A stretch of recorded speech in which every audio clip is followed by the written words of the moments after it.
Chapter 404. When he heard this, he couldn't help but hesitate in his heart. Even her attitude was not as firm as before. Originally, according to her plan, no matter what the saint said, she would not agree. However, when it came to Xianqing, this matter was different. The Lady of Earth had not forgotten that it was Xianqing who activated the White Lotus of purification. Only then could she comprehend the meaning of reincarnation from the destruction of the lotus.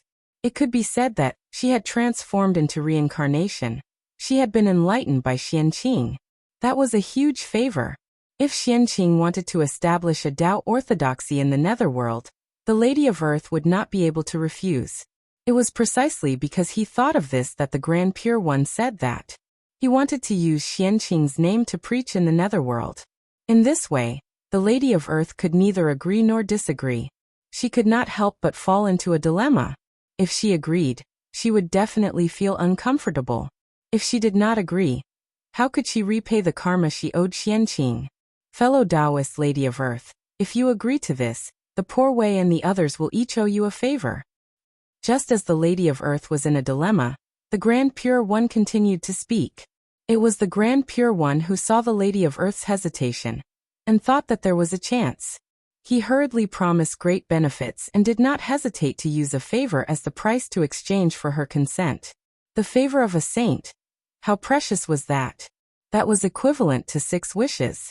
As long as it did not exceed their abilities, regardless of whether it was reasonable or not, they could not refuse. They had to satisfy it. If these 6 favors landed in the Lady of Earth's hands, she could completely rely on them to ask the saint to do 6 things for her unconditionally, as long as it was within her abilities. From this, it could be seen that in order to get the Lady of Earth to agree to them preaching in the netherworld saint, the saint had also put in a lot of effort. Sure. However, I am indebted to Xianqing. He can preach in the netherworld, but you can't. He knew that at this point he had no reason to refuse. He might as well stop while he was ahead. Hence, the Lady of Earth nodded in agreement. At the same time, in order to prevent the saint from causing trouble, she added a restriction. Sure. It was not easy to get the Lady of Earth to agree. Facing her request, the Grand Pure One did not disagree. He smiled and nodded. As long as he could plant a nail in the netherworld and give the heavenly Tao a reason to interfere, everything would be fine. As for whether or not the nails were them, that was not important. Xianqing was speechless when he saw the few of them decide his future with just a few words. Looking at their attitude, they completely treated him, the person involved, as if he didn't exist. Can't you ask for his opinion? He was standing right next to her. Even if he couldn't make the decision, it wouldn't be difficult to pretend to ask for his opinion, right? That's true. In front of the elders, there was no room for Xianqing to speak. He just needed to listen to the arrangements. Xianqing disciple, after a discussion with your 2 uncle masters and 3 uncle masters, we've decided to let you build an alternative residence in the netherworld realm, so that you can impart the supreme Tao of Xianmen and enlighten everyone. If that's the case, are you willing? In the end, it was Tongtian who felt sorry for his disciple. He turned his head and asked Xianqing. This disciple is willing. For the celestial sect of wonders, I will go through fire and water without hesitation. Without the slightest hesitation, Xianqing said righteously. This was related to the plan of the heavenly axiom, and it had been negotiated by the 6 sages. How could Xianqing refuse? Wasn't that courting death? Did he still want to survive in the primordial world? Moreover, the sage was not asking for Xianqing's opinion. Instead, he was informing him in advance so that he could be prepared and not be flustered. Therefore, Xianqing could not refuse, nor did he dare to refuse. Moreover, preaching in the netherworld was beneficial to Xianqing. Other than being forced by others, there was nothing wrong with it. Since that was the case, there was no reason for him to refuse. Since he could not refuse, he might as well act more straightforwardly to gain everyone's favor. All right. Only by being so responsible can you live up to the name of the celestial venerables of the celestial sect of wonders. Sure enough, seeing Xianqing's attitude, the 6 sages nodded in satisfaction. Xianqing, take this item and open up a pure land in the netherworld as the foundation for preaching. He took out a ball of heaven and earth origin. With a wave of his hand, the Grand Pure One sent it into the hands of Xianqing in the netherworld. Immediately after, the other 5 sages also took out a ball of heaven and earth origin and sent it to Xianqing. Preaching in the netherworld was the collective mission of the 6 sages. Naturally, it was impossible for the Grand Pure One to do it alone. All of the losses should be shared by everyone. Heaven and earth origin, the true foundation of the primordial world. It was more precious and miraculous than the Xianhuang merit. It could help people become Daoyuo Jingxian, evolve the world, and also give birth to innate godfiends. It had incredible uses. Even if the sages wanted to condense such a treasure, they would not be able to condense it without 10,000 years. The ball of heaven and earth origin in Xianqing's hands was the result of the sages' accumulation for countless years. Even if they took it out, their hearts would ache. Evolving the world. Xianqing muttered to himself as he merged the 6 balls of heaven and earth origin in front of him into one. The 6 sages gave him the heaven and earth origin, so that he could evolve a completely different upper-class world in the netherworld. A world that belonged to the living. That's right, this was the sage's goal. The extreme of death was life. Opening up the world of life in the death realm was in accordance with this principle. There were great opportunities, great luck, and great creation. It had indescribable benefits for preaching in the future. Open. Thinking of the legends of the later generations, Xianqing used his magic power to activate the heaven and earth origin, and began to evolve the world. Suddenly, a terrifying power spread. Endless light erupted, and endless laws were born, covering everything. Nothing could be seen. After 100 years, the violent fluctuations finally stopped, and the endless light also faded. A upper-class world with endless vitality, surrounded by green light, gradually appeared in the netherworld, and appeared in front of everyone. The Eastern Green Flower World of Perpetual Joy. It was the name of this world, and it was also the residence of the Eastern Green Flower Emperor. Xianqing used this as the foundation to evolve this world. Rumble. The Eastern Green Flower World of Perpetual Joy was born, and there was a sudden change in the netherworld. Boundless deathly aura was boiling, and it caused huge waves. Vitality was born from the deathly aura, and rushed toward the Eastern Green Flower World of Perpetual Joy. Qinghua, in the first place, had the meaning of life. Now, a world full of vitality suddenly appeared in the netherworld. It was very eye-catching in the vast deathly aura. Naturally, it caused the vitality hidden in the deathly aura to resonate and gather toward the Eastern Green Flower World of Perpetual Joy. Rumble. Violent changes occurred in the Eastern Green Flower World of Perpetual Joy. The vitality became more and more intense, and countless strange flowers and plants were born. It released all kinds of strange phenomena. And at the bottom of the Azure Flower World, the newly born spiritual soil also began to mutate after absorbing a large amount of vitality. It released a green treasure light. Countless Tao patterns were born, and the essence of vitality rolled out, shaking the surroundings. Hiss! What rich essence of vitality! It's not an exaggeration to say that this world is the world of life. Outside the netherworld, even the knowledgeable, powerful beings were shocked by this tyrannical fluctuation of vitality. They had seen many upper-class worlds. As long as they were willing to spend some time, they could even create an upper-class world that was not inferior to the Azure Flower World. However, it was the first time they had seen a world like the Azure Flower World of Perpetual Joy that was completely composed of vitality, and they could not create it. This was the world of life in the death realm. Just like the yang pole and the een fish, it was the truth of heaven and earth. It could be encountered but not sought.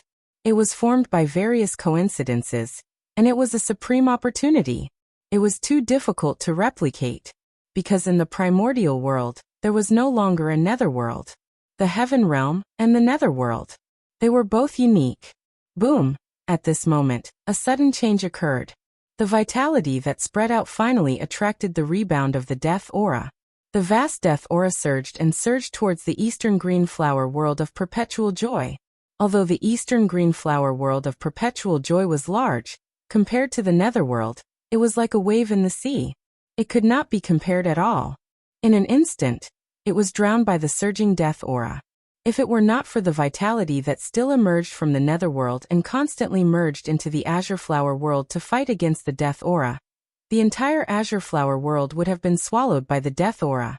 But even so, the azure flower world was still in danger. How could those strands of vitality compare to the boundless aura of death? It was just a dying struggle. It would not be long before the azure flower world became history and completely merged into the death aura. This was the calamity of the world, or rather, the calamity of splitting the sky. It was a calamity that belonged to the world. The birth of every world, while containing great fortune and great opportunities, was often accompanied by great calamities. Not to mention a world like the azure flower world, which was completely composed of vitality, must be extremely heaven-defying. The power of the calamity of the world that it triggered was also terrifying and astonishing. The riot of the netherworld's death aura was his calamity. If he passed it, he would survive. If he couldn't pass it, he would be destroyed. This is too strong. Seeing the boundless death aura, Xianqing clicked his tongue in fear. If he had not seen something wrong and had avoided far away the moment the death aura erupted, he would probably have ended up like the azure flower world, struggling in the death aura. Purifying white lotus go. Although he was afraid, the eastern green flower world of perpetual joy was related to the scheme of the heavenly Tao and his future path. He could not give up. He had to think of a way to help it survive the calamity of the world. Therefore, after some thought, Xianqing took out the 12th grade purifying white lotus. This was the strongest magic treasure on him, and at the same time, it was his strongest method. If it was useless, he really had no other way. However, Xianqing knew very well that he would not fail. The so-called calamity of the world was just a formality. It was scary but not dangerous. The eastern green flower world of perpetual joy was born according to the will of the heavenly Tao. It was his method to interfere with the netherworld. If this world was destroyed, all the previous efforts of the heavenly Tao would be in vain. If that was the case, how could the heavenly Tao allow it? The birth of this world was inevitable. Xianqing obeyed the orders of the heavens. How could he fail? Chapter 405. After the white lotus of purification left Xianqing, it expanded with the wind. In the blink of an eye, it became 10,000 feet in size. Its entire body emitted a white glow as it spun. It broke through layers of deathly aura and landed in the world of everlasting joy of the East, taking root in its origin. Boom! The origin of the greater world was extremely powerful. Even the weakest one was stronger than Daoyuo Jingxian. Not to mention, for a top-tier greater world like the world of everlasting joy of the East, its origin was definitely not weaker than the great Abhijna. Hence, under the influence of the world's origin, the power of the grade 12 white lotus of purification was completely unleashed. The light of purification swept out like flowing water, enveloping everything. As a result, the surrounding space was illuminated into a vast expanse of whiteness. Sizzle! With the protection of the white lotus of purification, the world of everlasting joy of the East stabilized instantly. The deathly aura came into contact with it again. Before it could get close, it was purified by the light of purification that enveloped it. The white lotus of purification could purify all the filthy aura in the world. The deathly aura was also a type of filthy aura. It could not escape its purification. After the deathly aura was purified, it turned into the purest origin aura and integrated into the growing world of everlasting joy of the East to accelerate its evolution. This was also one of the abilities of the white lotus of purification.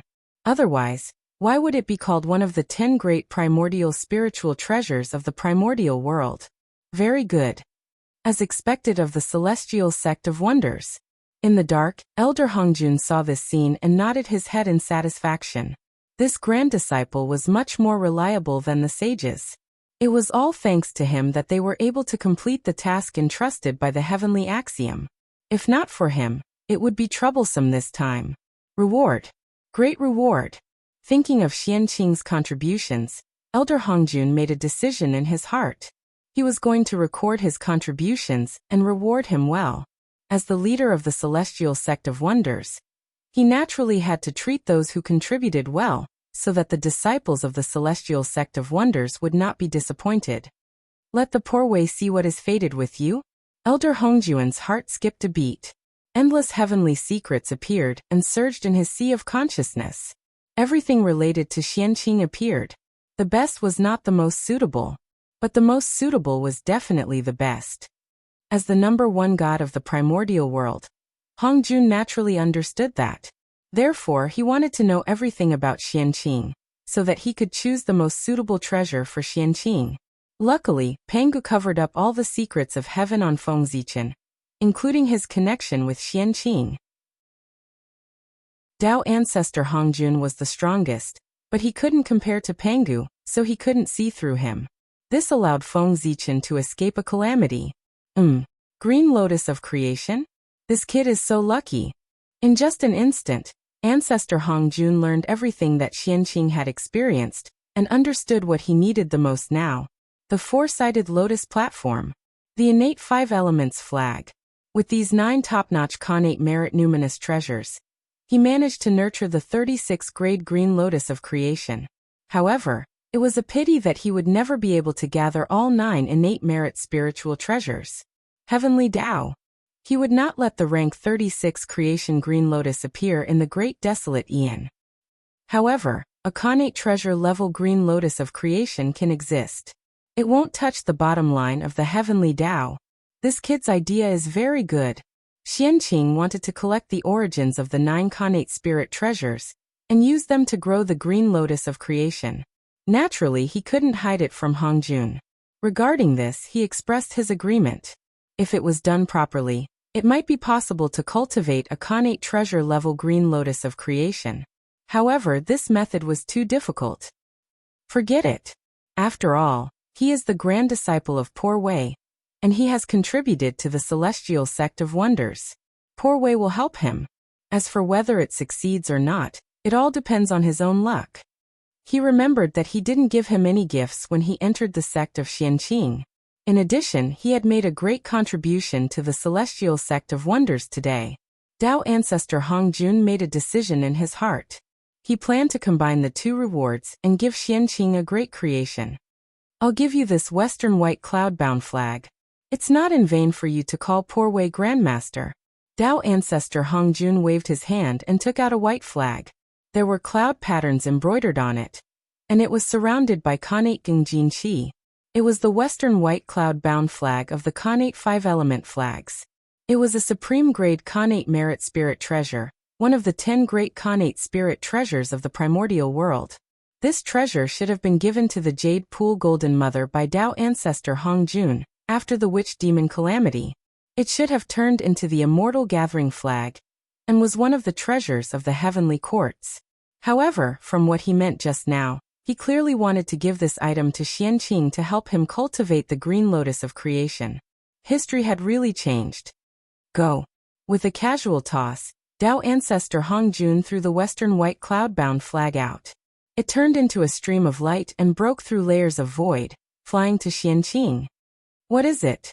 Xianqing, who was paying attention to the changes in the eastern Qinghua world of Chang'e, suddenly saw a stream of light flash in front of him. He subconsciously reached out to grab it. This is the western white cloud-bound flag. The stream of light immediately turned into a small white flag. Xianqing glanced at it, and felt that it was very familiar. After thinking carefully for a while, he could not help but exclaim. He had already come into contact with 3 of the connate 5-element flags. Naturally, he was no stranger to their aura. How could he not recognize the origin of the small flag in his hand? It was the western white cloud-bound flag that he had no hope for. This treasure was in the hands of Dao ancestor Hongjun. Xianqing could not come into contact with it at all, let alone extract a wisp of connate origin. However, what was unexpected was that Xianqing had already given up hope. This treasure actually appeared in his hands on its own initiative. What a pleasant surprise. Grand disciple Xianqing thanks the ancestral master. After putting away the western white cloud-bound flag, Xianqing hurriedly bowed to the void. It was obvious that this treasure must have been given to him by Dao ancestor Hongjun. It should be a reward for his actions this time. There's no need to thank me. You deserve it. Before Xianqing could bow, a voice suddenly sounded in his ears. Even so, Xianqing still insisted on bowing. Seeing this, Tao ancestor Hongjun did not stop him. After waiting for a while, Xianqing relaxed when he did not hear any sound. I've really earned a lot today. Touching the treasure flag in his hand, Xianqing still could not hide the excitement in his heart. The green lotus of creation was about to be formed. It's just that this item is the supreme treasure of the heavenly court. If I take it, will I be tainted with karma? In the end, thinking of the significance of this treasure in the future, Xianqing could not help but be a little worried. The immortal gathering flag. As the name implied, he knew the function of this treasure. There was definitely a great karma. But immediately he seemed to have thought of something and put it behind his mind. This treasure was given to him by Tao ancestor Hongjun. Even if there was any karma, it should be counted on him. What did it have to do with him? Moreover, as the Tao ancestor of the celestial sect of wonders, the #1 expert in the world, the most ancient living being of the primordial world, he would not cheat a junior and give him a problematic spirit treasure, right? Chapter 406. Hongjun was now a Tao ancestor. He was no longer the top great medium of the primitive world. His status was obviously different. He wouldn't do the same thing as before, right? No, absolutely not. After cheering himself up, Xianqing turned his attention back to the eastern Qinghua Changel world. At this point, he could only believe in the character of Tao ancestor Hongjun. After all, if the Tao ancestor really wanted to cheat him, he had no other choice but to accept it silently. The gap in strength was too big. With the protection of the pure white lotus, the eastern Qinghua Changel world gradually gained a foothold in the netherworld. Not only did the death aura not do anything to him, but it also became the nourishment for his evolution. Very good. However, it's not enough. Nodding his head, Xianqing was very satisfied with the performance of the pure white lotus. But he was not satisfied with the evolution of the Qinghua Changel world. Unlike the 18 levels of hell, this was a greater thousand world that he opened up on his own.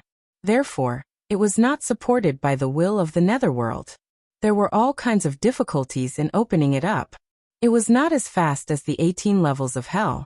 Even with the help of the origin of heaven and earth, it was still the same. Go. With a thought, Xianqing took out the white cloud boundary flag and waved it at the boundless death aura. Whoosh! Suddenly, a bright white light bloomed, and the Khanate Gingjin Qi surged out. One after another, it crushed the death aura that was rushing toward the Qinghua Changel world. After the death aura was crushed, it was directly absorbed and purified by the pure white lotus.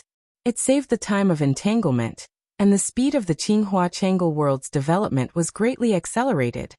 It's useful. Seeing this, Xianqing's eyes lit up. He simply threw the white cloud boundary flag into the Qinghua Changel world, and let him and the pure white lotus work together. Boom boom boom. The 12th grade pure white lotus and the white cloud boundary flag met, and the two seemed to have reached a resonance. The power suddenly increased, and a dazzling light burst out. The terrifying power spread and covered everything. Under this power, the arrogant death aura completely became the nourishment for the growth of the Qinghua Changel world, and it could no longer cause any harm. At this time, with the right time, place, and people, it is the best time for the green lotus of creation to appear. If I miss this opportunity, who knows when I'll have to wait for the next one. Taking out the green lotus of good fortune, Xianqing had a strong premonition that it was time for the green lotus of good fortune to appear. They had arrived. Among the 4 innate great lotus platforms, Xianqing only lacked the innate origin of the grade 12 red lotus of hellfire. Among the innate 5-element flags, the only thing he lacked was the innate origin of the northern Xianyuan water control flag. These 2 treasures were in the hands of Taoist Mingyi, and Taoist Styx was in the nether realm, not far from him. At this moment, if Xianqing were to ask Taoist Mingyi for Air Bao's congenital origin in the name of developing the Qinghua Changel world, he would definitely not refuse, because he was Taoist Styx River. He had once heard of it in the Purple Cloud Palace. No matter what he thought, he was still a disciple of the celestial sect of wonders in the untainted land. This was the birth of the Qinghua everlasting joy realm, and it was related to the celestial sect's plan. There was no way that Taoist Mingyi could refuse. Previously, when the six saints and the Lady of Earth were fighting, it was understandable that he did not help. Now this was something that he could do in passing. If he were to refuse, it would be equivalent to cutting himself off from the celestial sect of wonders. The six saints would definitely have a grudge against him. In this way, as long as Taoist Mingyi was not stupid, he would know how to choose. The witch race was different from the demon race. They really had nothing to do with the celestial sect of wonders. Among the 12 ancestral witches, other than ancestral witch Hutu who had been there once, the rest had never been there.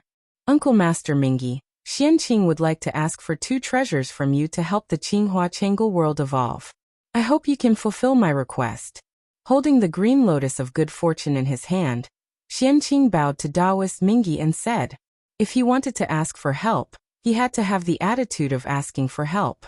Xianqing was well aware of this. Sai, take it. Seeing the green lotus of good fortune, Taoist Mingyi felt that the secrets of heaven were clear. Without Xianqing saying anything, he knew what Xianqing wanted. After struggling for a while, Taoist Mingyi took out a lotus seed of the red lotus of fire and threw it to Xianqing together with the congenital origin of the Northern Mystic Water Control flag. He was not afraid of offending 1 or 2 saints, but offending 6 at the same time. Even the East Emperor Tai had to think twice. He Mingyi naturally did not dare to. Therefore, he could not refuse Xianqing's request. They're finally here. After receiving the red lotus of fire and the congenital origin, Xianqing's face could not help but reveal an ecstatic expression. He had gathered one of the congenital origins of the 9 treasures of good fortune. The green lotus of good fortune could finally be born. This was all thanks to Pangu. If Pangu had not made a move and prevented the heavenly Tao from interfering with the netherworld, it would not have borrowed Xianqing's hand to evolve the Qinghua Changel world. And the birth of the green lotus of good fortune could speed up the birth of the Qinghua Changel world. In this way, even if the heavenly Tao did not like the green lotus of good fortune, in order to control the netherworld, it had to be born and would not send down the heavenly punishment. This was called the right time. The Eastern Qinghua Changel world was a boundless world composed of boundless vitality. It gathered most of the vitality of the netherworld. It could be said to be the holy land of spiritual root living beings. It was most suitable for the growth of the green lotus of good fortune. This was called the right place. The Tao ancestor came in person, the 6 saints came together, and the great magicians of the celestial sect gathered. This was called the harmony of people. All these things added together made it the best time for the green lotus of good fortune to be born. If he missed this time, it would be difficult for him to encounter a second time in his life. Thank you, Uncle Master Mingyi. I will definitely repay you generously in the future for helping me. After calming down from the ecstasy, Xianqing thanked Taoist Mingyi. Just based on Taoist Mingyi's actions today, if Xianqing had great achievements in the future and the Buddhist sect schemed against Taoist Mingyi, he would definitely help to repay today's kindness. You're welcome. It's all for the celestial sect of wonders. Taoist Mingyi waved his hand and replied expressionlessly. This was really for the celestial sect of wonders. If it wasn't for the celestial sect of wonders, he wouldn't have given the red lotus seed and the congenital origin to others. As for the generous repayment that Xianqing mentioned, Taoist Mingyi didn't care at all. If it was his master, the Grand Master of Heaven, who said it, it would be fine. He was just a junior. What ability could he have? Xianqing smiled and didn't say anything. He had roughly guessed what Taoist Mingyi meant. But so what? Everything would be revealed in the future. Go. Xianqing formed a Tao seal and sent the green lotus of good fortune and the origin of the 9 treasures of good fortune that he had collected earlier into the Eastern Qinghua Changel world, so that they could fuse there. Buzz buzz buzz. Sensing the aura of the same origin on the green lotus of good fortune, the white lotus of purification and the white cloud-bound flag trembled inexplicably and released wisps of origin that gathered towards him. Chapter 407. In the depths of the eastern world of everlasting joy, a 9-colored brilliance bloomed. The creation chi surged and the laws of great Tao filled the air. It was abnormally mystical. That was the phenomenon caused by the growth of the creation green lotus. An extraordinary object would definitely have an extraordinary appearance. Needless to say, the creation green lotus was extraordinary. Even though it was only a connate numinous treasure, it still had boundless power. Even heaven and earth had to celebrate its rebirth. The nine-colored light was formed by the origins of the four connate lotus platforms and the connate five elements flag. It enveloped the creation green lotus and deduced the origin of creation. It explained the true meaning of the great Tao and helped it take root.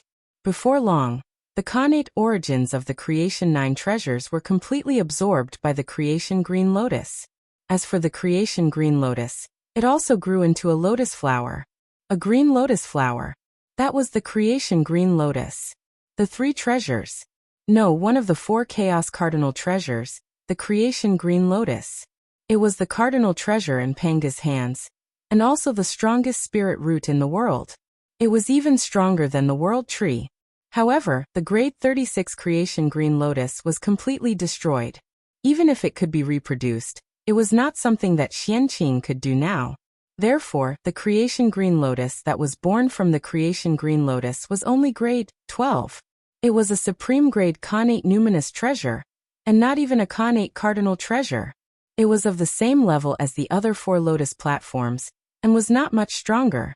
A supreme grade connate numinous treasure? In that case, it's not beyond my expectations. Looking at the grade 12 creation green lotus in front of him, Xianqing had already guessed it. However, he could not help but be disappointed when he saw it for himself. The creation nine treasures that Xianqing obtained was not the main body after all. It was a connate origin and its power was limited. It was already very good that it could nurture a grade 12 creation green lotus. However, humans were often dissatisfied. They always hoped for the best and not the best. When the results deviated from the expectations in one's heart, disappointment was inevitable. However, in the blink of an eye, Xianqing adjusted his mentality and destroyed the disappointment in his heart. The grade 12 creation green lotus was already very good. In the primordial world, there were only a few that could be compared to it. It was second only to connate cardinal treasures. Moreover, it didn't matter if it wasn't a connate cardinal treasure. He still had the 12th grade pure white lotus and the western white cloud-bound flag. As long as it swallowed the two supreme grade connate spirit treasures, and combined the power of the three supreme grade connate spirit treasures, the 12th grade green lotus of creation would naturally be upgraded to a connate cardinal treasure. If that was the case, why should he be disappointed? The creation green lotus was destined to become a connate cardinal treasure, and all the conditions were met. The only thing he lacked was the right timing. Once the time was right, he would succeed. Unfortunately, this was not the time to upgrade the green lotus of creation. The heavenly Tao could tolerate the existence of a supreme grade connate numinous treasure green lotus of creation, but it might not be able to tolerate the existence of a connate cardinal treasure green lotus of creation. Referring to the predecessor of the green lotus of creation, it was split by the three pure ones. Therefore, Xianqing decided not to advance under the eyes of the heavenly Tao to avoid unnecessary trouble. One day, he would find an opportunity to head to the great chaos outer realm. Only then would it be safe to advance there. After all, the outer realm was the true home of the green lotus of creation. Only there could he receive the best treatment. If he stayed in the primordial world, he would only be endlessly feared by the heavenly Tao. He would be in danger of being destroyed at any time. Moreover, referring to the chaos bead, he had completed his advancement in the great chaos outer realm, and become a chaos numinous treasure, not a connate cardinal treasure. The green lotus of creation, which was in the same situation as him, should be able to receive the same treatment. Compared to a connate cardinal treasure, a chaos numinous treasure was still stronger. It was not strength in terms of power, but strength in essence. The evolution of the great Tao was the process of going from simple to complicated. As time passed, the great Tao would become more and more complicated and produce endless mysteries. But at the same time, it would also become more and more difficult to comprehend. Therefore, the closer it was to the initial era, the simpler the great Tao rules were. The closer it was to the essence of the great Tao, the easier it was to comprehend. A chaos numinous treasure appeared before a connate cardinal treasure. It was definitely older than a connate cardinal treasure, and closer to the essence of the great Tao. Xianqing expressed that he did not know who was stronger between the two, and did not dare to make a judgment. However, he knew one thing. Under the same talent, a person with a chaos numinous treasure would definitely cultivate faster than a person with a connate cardinal treasure. One was close to the essence of the great Tao, while the other was on the surface of the great Tao. The difference was extremely obvious. The older, the more powerful. It was not a joke. At the end of the realm, all divine abilities, magic treasures, and magic powers were useless. What was competing was one's control of the great Tao. At this time, the advantage of ancient living beings was reflected. They were closer to the essence of the great Tao than the living beings born later. Naturally, their cultivation was faster. This was the reason why connate god fiends were far less powerful than chaos fiend gods. Born a generation later, he missed out on too much. The later they were born, the more difficult it was to cultivate. The Tao at the beginning was 1, it was naturally easy to comprehend. After that, Tao was 2, 3 in all things. The difficulty of cultivation could be imagined. The birth of the green lotus of creation was celebrated by heaven and earth, and all kinds of phenomena were born. Above the 9 heavens, there was auspicious aura descending. Under the ground, golden light surged out. Together, it surged towards the green lotus of creation. This was the blessing of heaven and earth to the green lotus of creation. The green lotus of creation had contributed greatly to the birth of the primordial world. Now that it had been reborn, boundless benefits would naturally descend.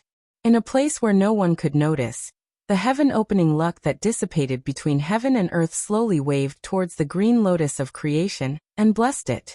Such a change could be hidden from others, but it could not be hidden from Xianqing. Seeing this, he was naturally overjoyed. The more heaven-opening luck, the greater the hope of attaining the Tao. How could he not be happy? However, while he was happy, he could not help but feel worried. There was a limit to the heaven-opening luck. How much luck could there be that dissipated between heaven and earth back then? Most of the heaven-opening luck was still left on some heaven-opening artifacts. In addition to absorbing the heaven-opening luck that dissipated between heaven and earth, the green lotus of creation could also absorb the heaven-opening luck of others. For example, the connate 4 great lotus platforms, the connate 5 element flags. These connate spirit treasures formed from the fragments of the green lotus of creation. The heaven-opening luck originally belonged to the green lotus of creation. It was only after it shattered that it was scattered on these connate spirit treasures. But now the green lotus of creation was reborn, so the heaven-opening luck naturally had to be taken back. It was just that its level was too low now, and the heaven-opening luck it could absorb was limited. That was why it did not attract the attention of others. However, once the green lotus of creation advanced, it could accommodate more heaven-opening luck. The owners of those treasures of creation were not fools. Naturally, they would find the reason why the luck of the treasures of creation disappeared for no reason. With their intelligence, they would definitely not be able to hide it. Sooner or later, they would find the green lotus of creation. Chapter 408. When that time comes, Xianqing was in big trouble. Thinking about the owners of the 9 treasures of destiny, one would know how terrifying this force was. It would not be an exaggeration to say that it could overturn the primordial world. Therefore, if the creation green lotus wanted to advance into a chaos spiritual treasure, it had to be planned at length. Rumble. Not to mention how complicated Xianqing's heart was. After the birth of the green lotus of creation, the heavenly Tao rhyme came one after another and integrated into his body. At the same time, the world of everlasting joy of the Eastern Qinghua also gained some benefits from this and completely evolved. The world was completely enveloped by green light, and it was dazzling and resplendent. Moreover, it was suffused with boundless vitality and emanated the aura of creation. This green light was the light of creation. The birth of the green lotus of creation had given the green lotus of creation many benefits. The transformation of endless life force into the light of creation was one of them. Following the birth of the Viridian everlasting joy realm, the nether realm underwent another change. The entire realm was filled with an aura of perfection, and the laws of heaven and earth were abnormally active. He was even more perfect. Is it done? This unforeseen event awakened Xianqing from his absent-mindedness. He looked at the green splendor world of perpetual joy once again.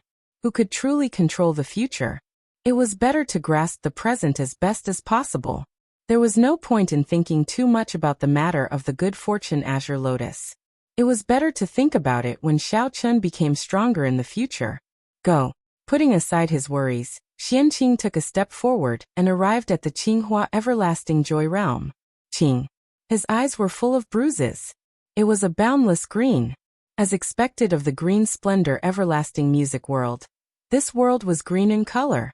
Xianqing looked around, and all he could see was green without any other colors. The mountains were green, the water was green, the earth was green, and even the sun was green. It was extremely miraculous. They were all formed from the aura of creation. Every blade of grass and every tree in this world had the power of creation. If placed in the outside world, they could revive the dead and regrow flesh and bones. It could be said to be extremely precious. However, in the Qinghua everlasting joy realm, it had become an ordinary item. This showed how extraordinary this realm was. 10 directions pure land. Seeing this, Xianqing thought of another name for the Qinghua everlasting music realm in the future. The 10 directions pure land, rebirth as one wishes. This was the holy land of the mortal world after death. By coming here, one would be able to transcend. The Tai Heavenly Lord of Salvation from Misery was also known as Heavenly Lord of 10 Directions. This was where the name of the 10 Directions Pure Land came from. However, although this place was called the Pure Land, it had nothing to do with Buddhism at all. It was a proper Taoist holy land. The Buddhist Pure Land of Bliss was located in the Western Pure Land of Bliss, not in the Netherworld. Although the purpose of the two was similar, they were indeed two different places. As for who brought it up first, Xianqing had no idea. It was unknown whether Taoism copied Buddhism or Buddhism copied Taoism. Anyway, in the future, it was already very serious for two companies to plagiarize each other. Arriving at the center of the realm, Xianqing saw the 9-colored light enveloping the green lotus of good fortune. He smiled and walked up. Heavenly Tao above. Today's Xiansek's disciple, Xianqing, has established a world in the netherworld, the Eastern Qinghua world of everlasting joy. I want to use this place to guide the souls of the dead to the afterlife, so that those ghosts who have no one to rely on will not suffer from hunger and cold. For those who have accumulated merit, done good deeds, understood the Tao, and achieved great merit, the Poor Way wants to personally guide them, ride the lotus platform of purification, scatter the auspicious light of 100 treasures, and help them ascend to immortality, attain the Tao, and transcend life and death. As soon as he finished speaking, merit descended. Bright golden light descended from the sky and completely enveloped Xianqing. It was as if he was wearing a layer of golden clothes. It was abnormally gorgeous. There wasn't much merit, not even 1/1000th of the reincarnation merit.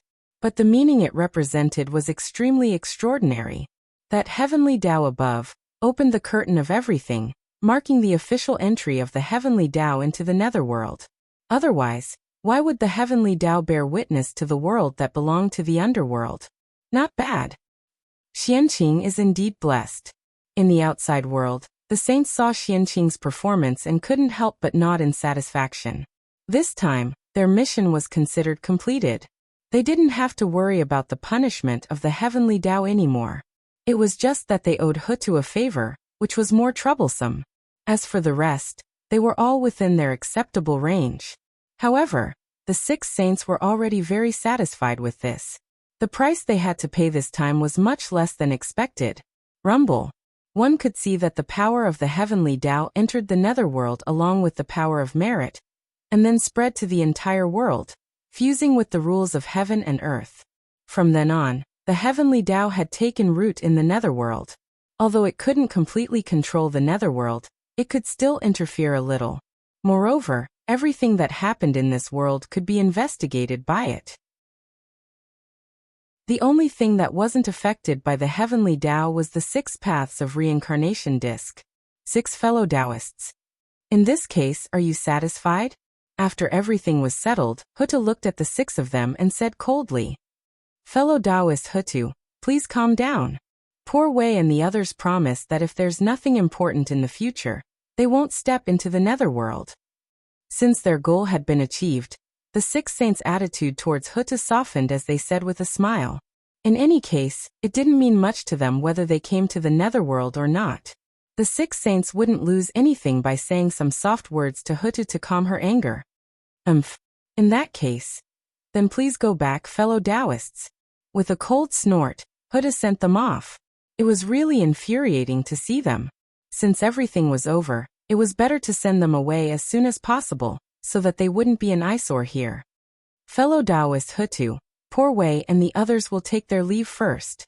After cupping their fists, the figures of the 6 saints gradually disappeared and left this place. In fact, there was no need for Hutu to speak. They were about to leave. Did they really think that the saints wanted to come here? They sensed the long-lost danger. Although it sounded unbelievable, it really happened. Therefore, if it weren't for the heavenly Tao forcing them, they would never have approached this place. This place made them uneasy, causing them to lose the ability to control everything. Fellow Taoist Hutu, after disturbing you for so long, poor Wei and the others should leave. After the 6 saints left, the great beings also bid farewell to Hutu. This dispute, after a long time, was started by the Celestial Sect of Wonders. After understanding all of this, these disciples of the Celestial Sect of Wonders didn't have the face to continue staying here. They only wanted to leave as soon as possible. Sigh. This matter has nothing to do with you, fellow Taoists. After sighing, Huta said with understanding. She knew that although these people were disciples of the Celestial Sect of Wonders in name, that was all they could do. They couldn't be the master of any Celestial Sect of Wonders. In the end, they have no face. Fellow Taoist Hutu will go now. We'll meet again if fate allows. With a helpless smile, everyone left one after another. After this departure, I'm afraid that we won't meet again for many years. Looking at the backs of everyone leaving, not only Hutu, but even Dijun Tai, the 6 saints, and the great beings who had been famous for a long time in the primordial world were a little absent-minded. Chapter 409. These people were all people who lived in seclusion. If nothing unexpected happened, after returning this time, they would no longer be seen in the primordial world. They would not step into the mortal world and pursue the Tao wholeheartedly. Fellow Taoists have a safe journey. Everyone was speechless. They sent out their most sincere blessings in their hearts and watched them leave. As for Xianqing, no one paid attention to him. Poor him, he was completely forgotten. He stayed in the eastern Qinghua realm alone. Fellow Taoist, are you free now? I have something to discuss with you. After everyone left, Feng Zichen walked to Huta's side and said softly, "What's the matter?" Huta looked at him in surprise and asked, "It's not convenient here. Let's talk elsewhere." Looking at the sky, Feng Zichen hinted. The sky? Frowning, Huta looked at the sky and instantly reacted. Feng Zichen was hinting at the heavenly Tao. Then this matter was definitely not ordinary. It was an important matter. If not, why would he hide it from the heavenly Tao? Alright then. Let's go to the 6 paths of reincarnation disc and talk.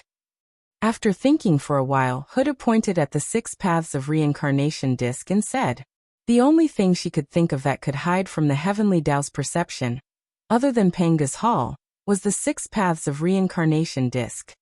Okay. Nodding, Feng Zichen expressed that he understood. Brother, I have something to discuss with fellow Taoist Fengdu. Please go to the netherworld and wait for a while. We will be back soon. Turning around, Huta said to the group of ancestral magi apologetically. It's fine. Sister, go ahead. We haven't had the time to take a good look at the birth of the netherworld. We can take this opportunity to walk around the netherworld. See what's the difference between it and the heaven realm. Shaking his head, Dijiang replied indifferently. What he said made sense. The netherworld was the world that Pangu had prepared for the Magi. It was also one of the escape routes for the Magi. Of course, he had to understand it well. Yes. Brother, I'll go first. Seeing that he was right, Hutta didn't say anything more and walked directly to the 6 paths of reincarnation. Greetings, fellow Taoist Dijiang. After greeting Dijiang, Fengdu quickly followed Hutu. Who is he? Why does he give me a familiar feeling? Could it be that I know him? Looking at Fengdu's back, Dijiang frowned. He felt that he should know Fengdu, but he couldn't remember who Fengdu was. It had to be said that Dijiang's spiritual sense was really strong. However, Feng Zichen's incarnation had undergone the baptism of reincarnation. As long as he did not take the initiative to expose himself, it would be difficult for outsiders to discover his true origin. Forget it, I won't think about it anymore. When Hutta comes back, we'll ask her directly. After thinking for a long time, Dijiang still couldn't figure it out.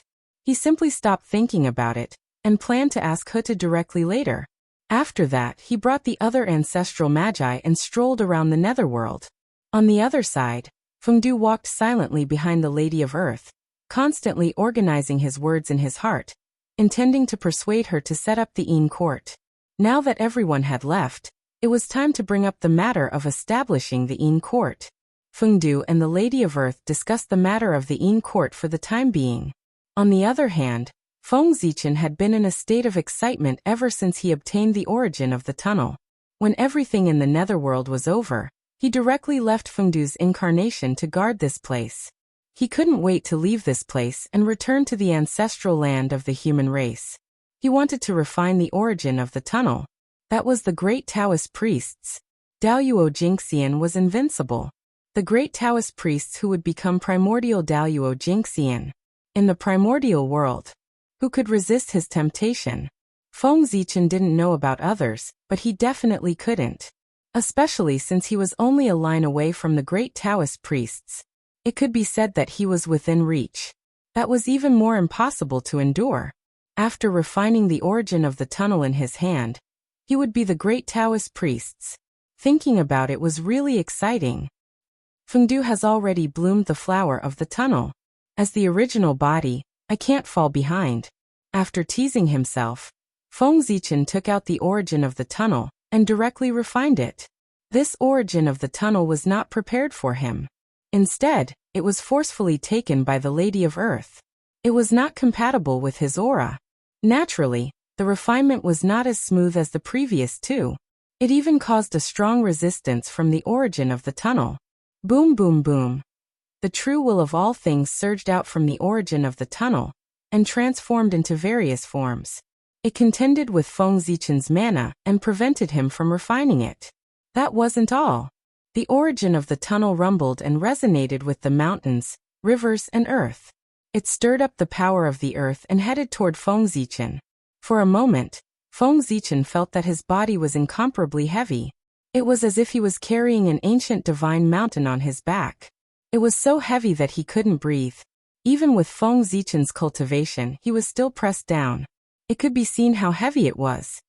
If a mere origin of the tunnel actually wants to defy the heavens and escape my suppression.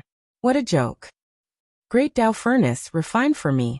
Feng Zichen couldn't help but be furious that he couldn't refine the origin of the tunnel. He directly summoned the Great Tao furnace and stored it inside, using the power of the Great Tao to refine it. Compared to the power of the Great Tao, the origin of the tunnel was much weaker. Therefore, even if the power of the Great Tao possessed by the Great Tao furnace only had a trace of the true power of the Great Tao, it was definitely not something that the origin of the tunnel could contend against. In the Great Tao furnace, the arrogant origin of the tunnel was completely suppressed by the power of the Great Tao. Traces of the origin were refined and merged into Feng Zichen's body. However, as he watched, Feng Zichen discovered a drawback of the Great Tao furnace. That was, there was no corresponding Tao fire. If there was a furnace, there naturally had to be a fire. Even the Grand Pure One had to use the Connate 8 trigrams furnace to refine pills with the purple Tusita fire. Of course, the Great Tao furnace also needed a matching Tao fire. In the past, when the Great Tao furnace was still the Heaven and Earth furnace, Feng Zichen used the fire of all creations. This was a variant of the starfire. Because the starfire was too eye-catching, Feng Zichen didn't dare to use it. He was afraid that it would attract the attention of the demons, so he changed it into the fire of all creations. Of course, the power of this fire was very powerful. It was not inferior to the 10 great primordial true fires. It was more than enough when paired with the heaven and earth furnace. However, the heaven and earth furnace had been upgraded and became the great Tao furnace. As a result, the fire of all creations was not compatible and could not fully unleash the full power of the great Tao furnace. This also led to the fact that although the great Tao furnace could suppress the origin of the tunnel, its refining speed was a little slow. Sigh. I was negligent. It wasn't too late to discover it now, but he couldn't make it in time to refine the origin of the tunnel. It took time to deduce a connate true fire. Especially the connate true fire that was suitable for the great Tao furnace, it was even more difficult to deduce. The great Tao was born in the chaos, so the most suitable great Tao furnace was naturally the legendary chaos true fire. The flame that was born in the chaos was one of the most ancient flames. It could be said to be the source of fire, and its power was beyond imagination. Chapter 410. This kind of flame was so powerful that it could be called the most powerful flame in the primordial world. It was even stronger than the 10 great primordial true fires. It was naturally difficult to deduce, and had all kinds of restrictions. To be honest, with Feng Zichen's current cultivation, the possibility of refining this flame was extremely small. If not for the chaos bead, a supreme treasure related to the origin of chaos, he would never dare to deduce the flame of chaos. Because of this, fire was not something from the primordial world, but something from the chaos. It was almost impossible for it to appear in the world. It was only because Feng Zichen had the chaos bead that he dared to have such a bold idea. Go. With a thought, Feng Zichen took out the chaos bead, and took out a wisp of the origin of chaos. He activated the power of the Tao of fire and ignited it. Immediately, the origin of chaos turned into a ball of gray flames and burned towards the great Tao furnace. This was the flame of chaos. It looked ordinary, but it had great power. Wherever it passed, the void was destroyed, and the laws were shattered, turning back into the state of chaos. One could see its power. At this time, although Feng Zichen had not cultivated the flame of chaos, a supreme divine power, he could still use it with the help of the chaos bead. Igniting the origin of chaos with the Tao of fire, even if it was not the flame of chaos, it was not far away. Rumble. The flame of chaos fell into the great Tao furnace, and the speed of refining the origin of the Tao immediately accelerated. The connate chi in Feng Zichen's body kept jumping, as if a flower was about to bloom. However, at this moment, Feng Zichen's attention was not on the origin of the Tao at all. Instead, it was focused on the flame of chaos. Countless runes flowed in his eyes, evolving into all kinds of miraculous things. They turned into 2 beams of divine light, and entered the flame of chaos to pry into its Tao and truth. Obviously, he planned to take this opportunity to comprehend a trace of the great Tao from this ball of flame of chaos, and lay the foundation for creating the supreme flame of chaos in the future. The more powerful the divine ability, the more difficult it was to create, and the higher the realm required. Although Feng Zichen's cultivation was not high, he could accumulate his foundation in advance. When his cultivation reached a certain level, he could evolve the divine ability in one fell swoop. This was to plan for the future. Just like that, time slowly passed. Pooh. One day, Feng Zichen suddenly felt a throbbing, and hurriedly woke up from his Tao comprehension. Looking up, he saw that the Taoist flower had bloomed. 3 flowers at one's prominence and 5 qis collecting. This was the symbol of Daoyuo Jinxian's perfection. At this moment, Feng Zichen had finally stepped into the realm of Daoyuo Jinxian. Furthermore, his 3 flowers, they were different from the other 3 flowers. It was a true flower of Tao. Each flower bloomed with 12 grades, and they were all a noble purple color. They contained the power of heaven, earth, and man. Buzz, buzz, buzz. The moment the 3 flowers were formed, a certain condition seemed to have been met, and they resonated. From the unseen and untraceable place, A supreme force was directed into Feng Zichen's body. Yes. In an instant, Feng Zichen felt that he was different. It was as if he had undergone a huge change, but he could not tell exactly what the change was. Puzzled, he raised his head to take a look. Phew! What is that? When he raised his head, Feng Zichen was shocked. He saw that above the 9 heavens, a purple gold dowel had suddenly appeared, and was slowly rotating. So round. So perfect. Looking at the purple gold dowel wheel, Feng Zichen seemed to be shocked and could not help but praise it. That purple gold dowel was too perfect. It was so perfect that nothing in this world could compare to it. It was as if everything in front of him had all kinds of flaws. That was the reason why Feng Zichen was amazed. He had seen many treasures, but none of them gave him such a perfect feeling like the dowel in front of him. Even the chaos bead could not compare to it. Feng Zichen had only felt a similar feeling from Pangu. That meant that this item was infinitely close to Pangu. What was even more amazing was that there were countless runes on the dowel that covered the entire wheel. It was extremely mysterious. Just looking at it would make one feel dizzy. Feng Zichen only took a slight glance and felt as if his head had exploded. Countless chaotic information filled his mind, making him feel extremely uncomfortable. He quickly closed his eyes and did not dare to look again. That was extremely unbelievable. What realm was Feng Zichen at now? Daoyuo Jingxian had reached perfection. It could be said to be the pinnacle of the Dao. At such a realm, what runes could he not comprehend? Even the supreme great magic, the Khanate Dao scripture, and the saints' classics were placed in front of him. Although he could not comprehend it at a glance, it was not difficult to understand its meaning. But even so, the innate runes on the wheel, not to mention understanding its meaning, just looking at it made him feel confused. He did not understand its meaning at all, and even felt dizzy. This meant that the level of the purple gold wheel had surpassed that of a saint. It was an endless mysterious treasure that completely exceeded Feng Zichen's understanding.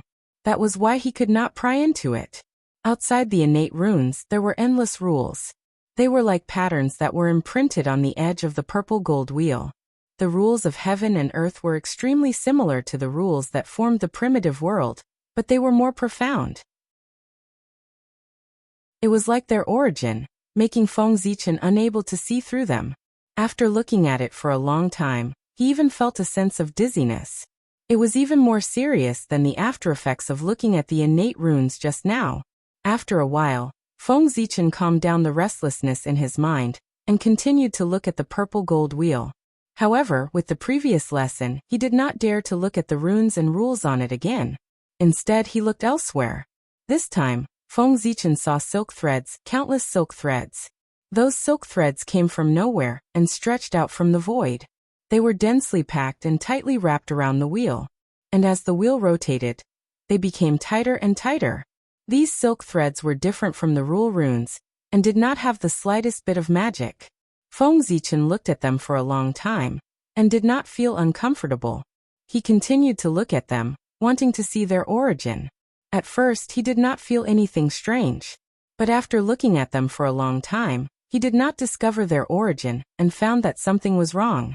It was fine that the silk threads were entangled deeper and deeper, but as the silk threads were entangled deeper and deeper with the wheel, it began to affect the speed of its rotation. It was as if there was a huge monster at the end of the silk threads that firmly held the wheel, and did not let it continue to rotate. Although this effect was very small and almost undetectable, and if not for Feng Zichen's careful observation, he would not have discovered it. But it did affect the rotation of the wheel. Perhaps he could not see anything now, but as time passed, there would be more and more silk threads firmly wrapped around the wheel, bringing him great pressure. Chapter 4:11. This pressure would become stronger and stronger. First, it would continuously slow down the speed of the Dao wheel. In the end, it would even completely drag the Dao wheel, causing it to completely stop spinning and stand quietly in the void. Then, something big would happen in the primordial world. At this point, how could Feng Zichen not understand the origin of the purple gold Dao wheel? It was clearly the true ruler of the primordial world, the supreme heavenly Dao. That's right. In the primordial world, Only the three Taos of heaven, earth, and man could be so magical and powerful, far surpassing the saints and directly comparable to Pengu. This purple gold Tao will existed above the 9 heavens, in the deepest part of the boundless void. Its origin was self-evident. Good boy. If the heavenly Tao stops operating, the primordial world will be exciting. I'm afraid that the primordial world will be destroyed and the immeasurable calamity will descend soon. Feng Zichen frowned and looked at the heavenly Tao. He thought with some fear. The heavenly Tao slowly rotated. It was clearly a sign of operating the world and pushing the laws. If it completely stopped, it would be terrible. There would not be a big problem in the primordial world. However, whenever the world reached the end, the heavenly Tao would be the first to sense it. It would be affected and stop operating. Therefore, if the heavenly Tao stopped operating, it would be the arrival of the immeasurable calamity and the precursor to the destruction of the world. That thread is, looking at the thread, Feng Zichen frowned tightly. He wanted to see its origin and solve this problem for the heavenly Tao. No one could stand idly by when they saw such a major matter that concerned the survival of the primordial world. Moreover, he was a promising young man. Furthermore, he had the heavy responsibility of Pengu on him. It was even more impossible for him to ignore it.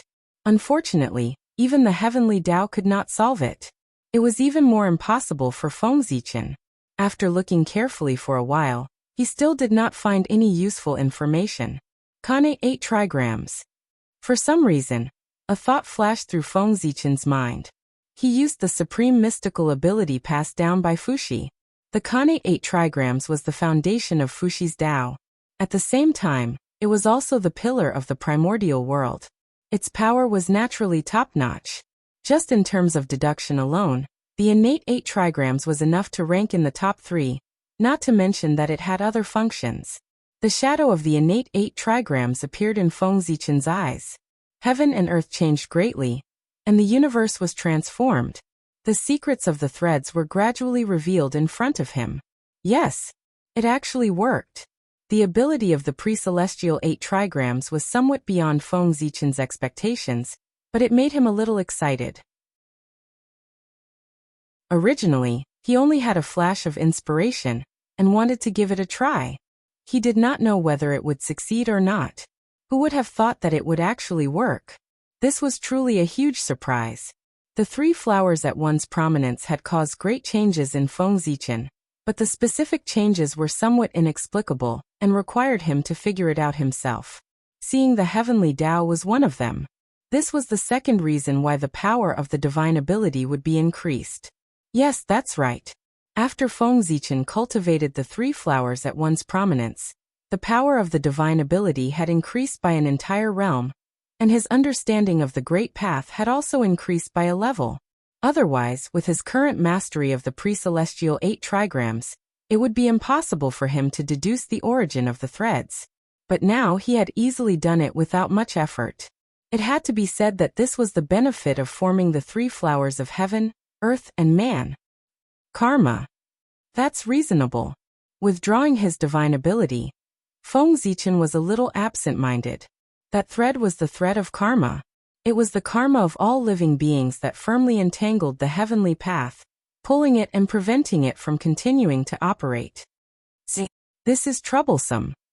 After understanding the origin of the threads, Feng Zichen could not help but have a headache. He had no way of dealing with this matter. Previously, he did not know the origin of the threads. Seeing that they were harmful to the heavenly path, Feng Zichen was extremely nervous and wished that he could leave and burn those threads. But now, after understanding that the threads were the threads of karma, the nervousness in Feng Zichen's heart disappeared. He was not as worried as before. He just felt that it was a little troublesome. The heavenly path would clean up the threads of karma on its own, so he did not have to worry about it. When the heavenly path felt that the existence of the threads of karma affected its operation, it would trigger the calamity of heaven and earth and clean up the primordial world. It would clean up the karma that was entangled with it in one go. This was the origin of the calamity of heaven and earth. There was too much karma accumulated between heaven and earth, and it had already hindered the operation of the heavenly path. In order to protect itself, The heavenly path triggered the calamity to clean up everything. This was completely understandable. Karma came from all living beings. This sin should naturally be borne by all living beings. Only in this way could the justice of the heavenly path be demonstrated.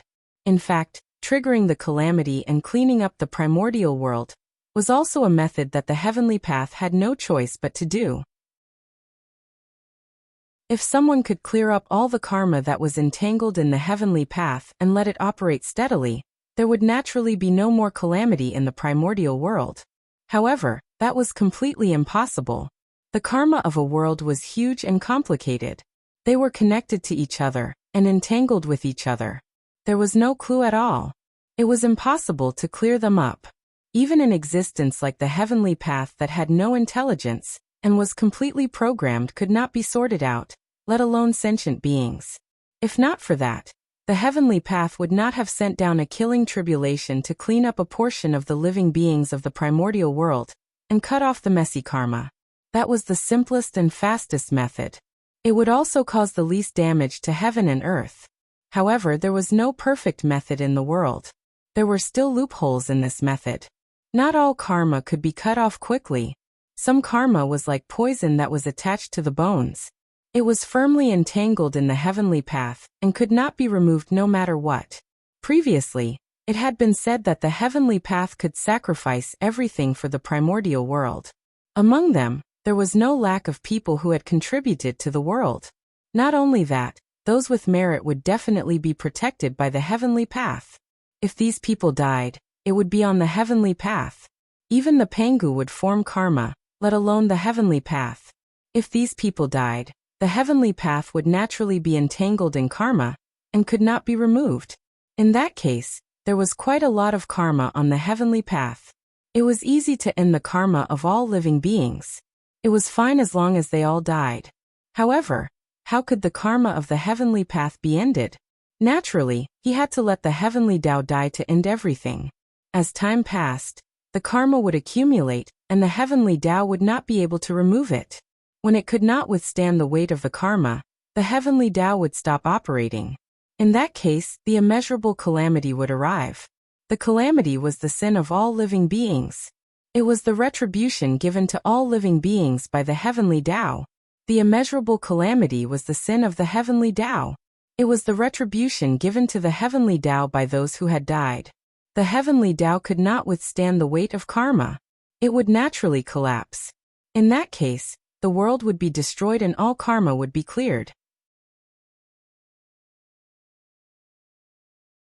Chapter 4:12.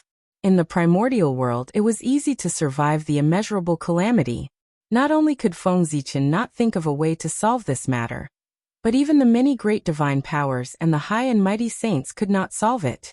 The only thing they could do was to cultivate hard, hoping to reach the realm of primordial chaos Daoyuo Jingxian before the immeasurable calamity and transcend everything.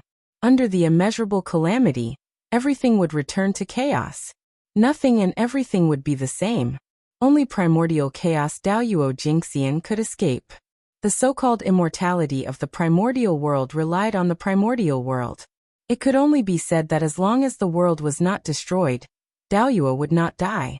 If the world was destroyed, Daoyuo Jingxian would lose his support and die. Why did the great divine powers painstakingly pursue the primordial chaos Dao realm? They did not want to die in the immeasurable calamity. After becoming Daoyuo Jingxian, the only thing that could worry them was the immeasurable calamity. Although they did not know when the immeasurable calamity would come, they knew that it would definitely come. This was a calamity that all worlds could not escape.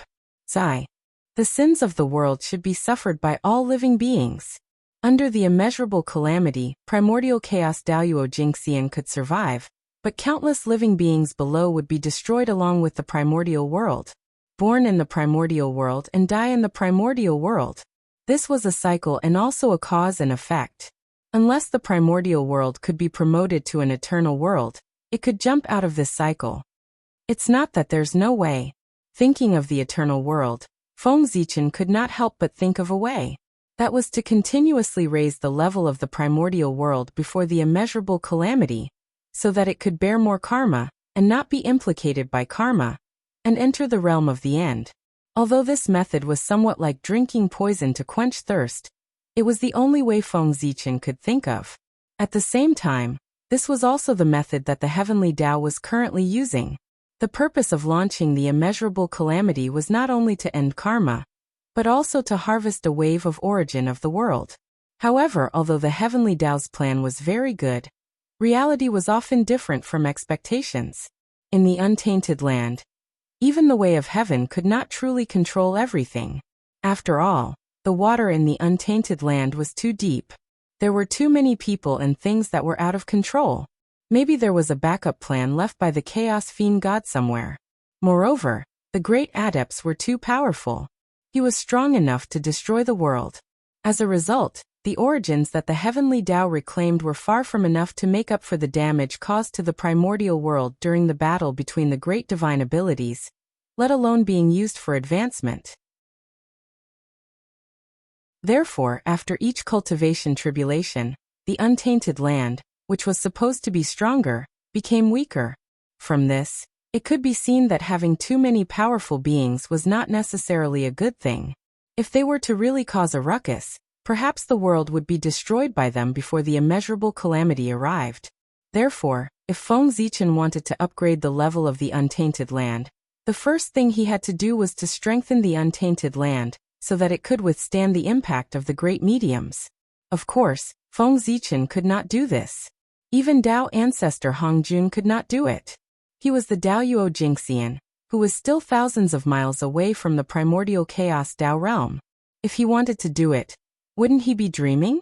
However, although Feng Zichen could not do it, Pangu could. The Tree of World was prepared for this. This was the backup plan that Pangu had prepared for the untainted land.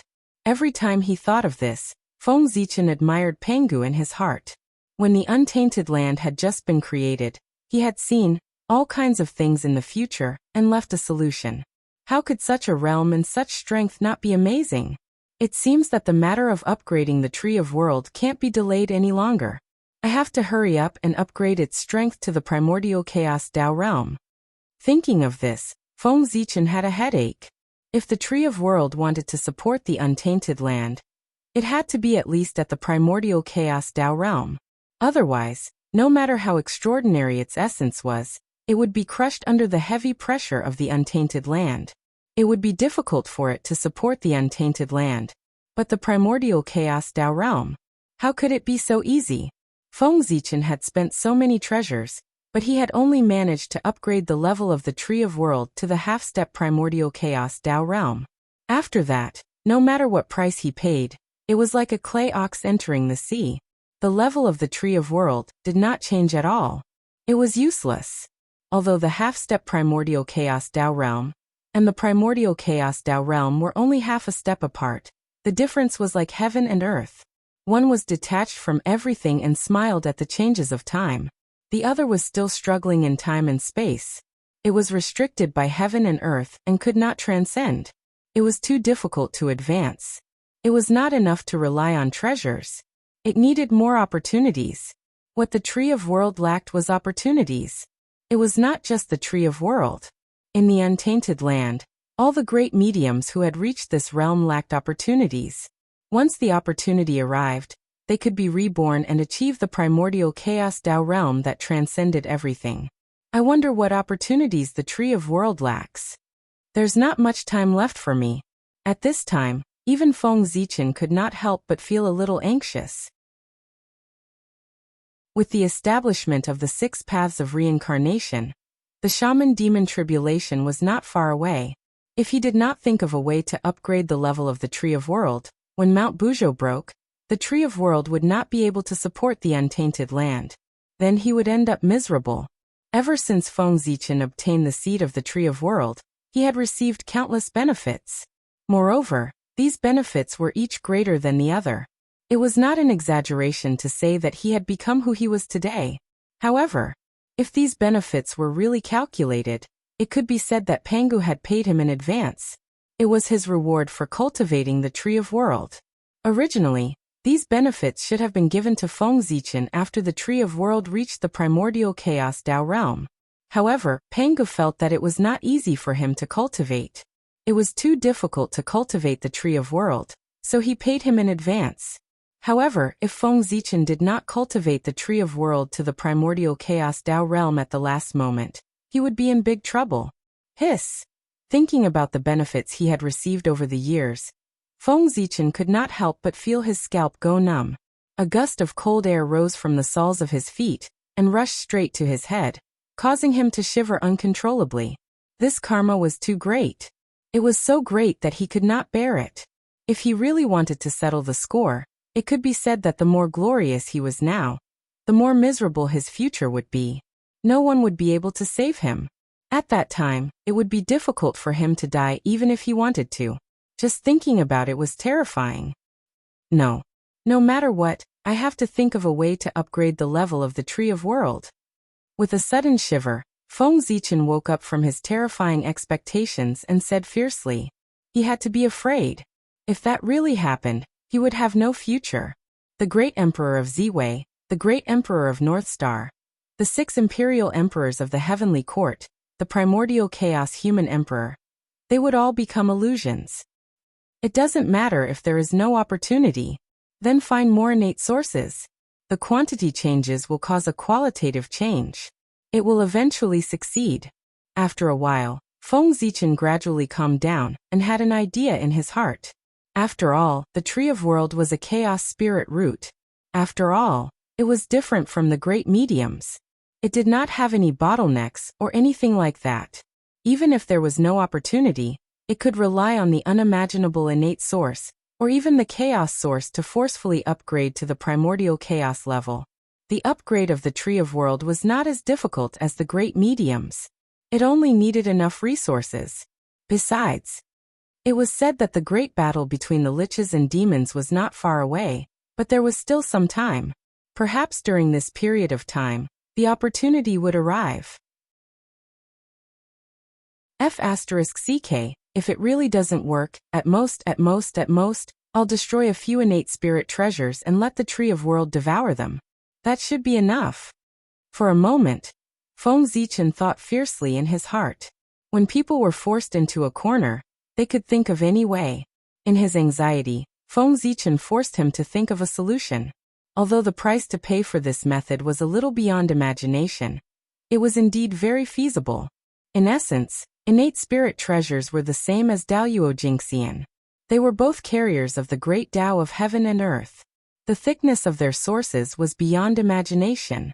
If the Tree of World devoured them, it would definitely be able to upgrade to the primordial chaos level at the fastest speed. It was just that this method was a little painful to use. It could only be used as a last resort. Feng Zichen could be considered a little rich in the untainted land. But if he used this method, he would probably go bankrupt.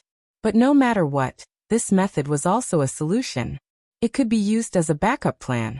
If he really could not think of any other way, he had to use it. For the future, for the path of Tao, he could give up all worldly possessions. Sigh. I hope there won't be such a day.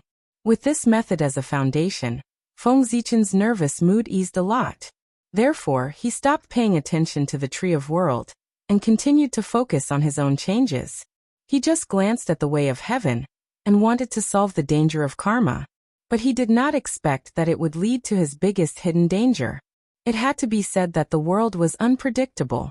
Withdrawing his gaze from the way of heaven, Feng Zichen looked forward and saw a vast great Tao hanging in the vast land, mountains and rivers. It was vast and boundless, pressing in all directions. Its aura was boundless and extraordinary. That was the tunnel. The tunnel was hidden in all things. Feng Zichen could only see the Tao in all things. After all, the vast aura was too strong. It could be said that it was not inferior to the way of heaven. In this case, was there any need to guess its identity? The tunnel, the mother of all things. It can command the boundless veins of the earth, mountains, rivers, and the cycle of life and death. It is the Lord of all things, the highest God in charge of creation. In a trance, Feng Zichen saw a supreme Tao fruit in the tunnel. That was the throne of the Earth Emperor. Unlike the lofty heavenly Emperor and the boundless majesty of the human Emperor, the Earth Emperor was incomparably heavy. It seemed to be able to bear everything and contain everything. The tunnel silently carried all living beings. The Earth Emperor naturally inherited his character. He should be the most benevolent emperor among the three emperors of heaven, earth and human. At this moment, Feng Zichen had the urge to seek the throne of the Earth Emperor. The full name of the North Star Emperor was the North Star Upper Palace, the Heavenly Emperor of Supreme Polarity. The North Star Emperor was the Heavenly Emperor. It could be said that the throne of the Heavenly Emperor was already in Feng Zichen's hands. As for the throne of the Human Emperor, he worked hard. When the human race prospered in the future, he might be able to achieve it with the 10,000 spirit crown. In this way, the throne of the three emperors, he had already obtained too. Chapter 413. If he obtained the throne of the Earth Emperor. In that case, Feng Zichen would be in control of the three sovereigns. In addition to the two supreme positions of Great Emperor Ziwei and Great Emperor Qinghua. Then, it was too terrifying. The Heavenly Emperor, Earthly Emperor, Human Emperor, Great Emperor Ziwei, Great Emperor Qinghua. These supreme powers of heaven and earth combined could be said to control everything in the primordial world. When Feng Zichen's Tao was completed, he could directly rule over all stars, all things, all forms, all gods, all spirits, and a series of supreme powers. He could almost stand shoulder to shoulder with the Celestial Emperor. At that time, even the saints could not compete with him. This was not a gap in strength, but a gap in status. No matter how strong the saints were, in the primordial world, the most powerful was still the Celestial Emperor. This was the strongest karmic position in the primordial world, the highest ruler of the primordial world, the controller of everything. The Celestial Emperor, heaven and earth. He was the primordial world. Who could humiliate him? Who could look down on him? Who dared to say that they were more noble than him? Did they not want to live anymore? Even the saints could not. Even in the future, when Haotian became the Celestial Emperor, although the saints looked down on him, they could only ignore him and could not do anything to him. It was not until later, when the six royals appeared and split the power of the Celestial Emperor, causing Emperor Haotian to become the Jade Emperor, that the saints and their disciples dared to look down on Haotian. In the primordial world, the Celestial Emperor was the most powerful. The saints were second, Great Emperor Ziwei was second, and the three emperors were third. And when the three emperors were combined, their power was close to that of the Celestial Emperor. In addition to Great Emperor Ziwei, Feng Zichen's status was no less than that of the Celestial Emperor. It could be said that, except for the fact that he did not have the title of Celestial Emperor, the rest was not bad. In that case, why did he have to take over Haotian? Wouldn't it be better to directly become the Celestial Emperor himself? If he became the Celestial Emperor, he would have to face the six saints. That would be troublesome. Without the strength to match his status, that was not a good thing but a disaster. Haotian was the proof. He had to wait. When the saints took action and established the six royals, completely taking over Haotian, he would suddenly expose his identity and take the position of Celestial Emperor with the power of the three emperors, catching the saints off guard. Thinking about it, the scene at that time must be very exciting. The expressions of the saints must be interesting. He had spent so much effort scheming, but in the end, he had helped someone else. Wasn't his expression interesting? This isn't right. Why have all the plans changed now? From 6 royals to 3 sovereigns. Suddenly, Feng Zichen came back to his senses and realized that his plan had been completely messed up. His initial goal was to become Great Emperor Ziwei. Later, he saw the Taoist fetus of Gaochen in the Thunder Lock and refined it into an incarnation. Only then did he have the idea of becoming one of the 6 royals and overriding the celestial ruler. At this moment, although Feng Zichen's initial goal had not changed, to become Great Emperor Ziwei, the nature of his goal had changed. From the legendary Great Emperor Ziwei to the real Great Emperor Ziwei. A Great Emperor of Ziwei who had no restrictions and no power to be divided. But now everything had changed. The 6 royals had yet to be born. But he was about to become one of the 3 emperors. This is really... For a moment, Feng Zichen was speechless. All of his plans were prepared to become Great Emperor Ziwei. He did not consider the throne of the 3 emperors at all. However, the 6 royals that he had meticulously planned had yet to be seen. The throne of the 3 emperors that he had no plans for at all was about to be achieved by accident. What the hell is going on? Moreover, Feng Zichen vaguely felt that there was something wrong with his state today. He was too arrogant. He actually dared to scheme against a saint. No. According to what he thought, that was not scheming. That was provocation. This was not just arrogance, it was simply arrogance, wasn't it? Did he really think that he was Pangu in the world? He was too arrogant. He was not like the low-key him at all. Feng Zichen, who came from the future, knew better than anyone else how powerful the saints were after the calamity of witches and demons. It was not an exaggeration to say that they had no opponents. How could such powerful them let a true celestial ruler be born in the primordial world and suppress them? Therefore, if anyone had this intention, they would immediately join forces to suppress them. The overlapping of the powers of the 6 royals' great emperors in the future was one of the methods that the saints used to prevent the birth of the celestial emperor. The saints were cunning. Feng Zichen did not think that he could defeat them. What celestial emperor? What replacing the primordial world? What jumping out to slap the saints in the face when they were at their proudest? This was impossible. Did they really think that the saints were all good people who would not kill? To dare to jump in front of the saints. They really did not know how to write the word death. Therefore, Feng Zichen was a man hiding in the shadows of the primordial world. Didn't Hao Yin like the celestial emperor? Then let him be.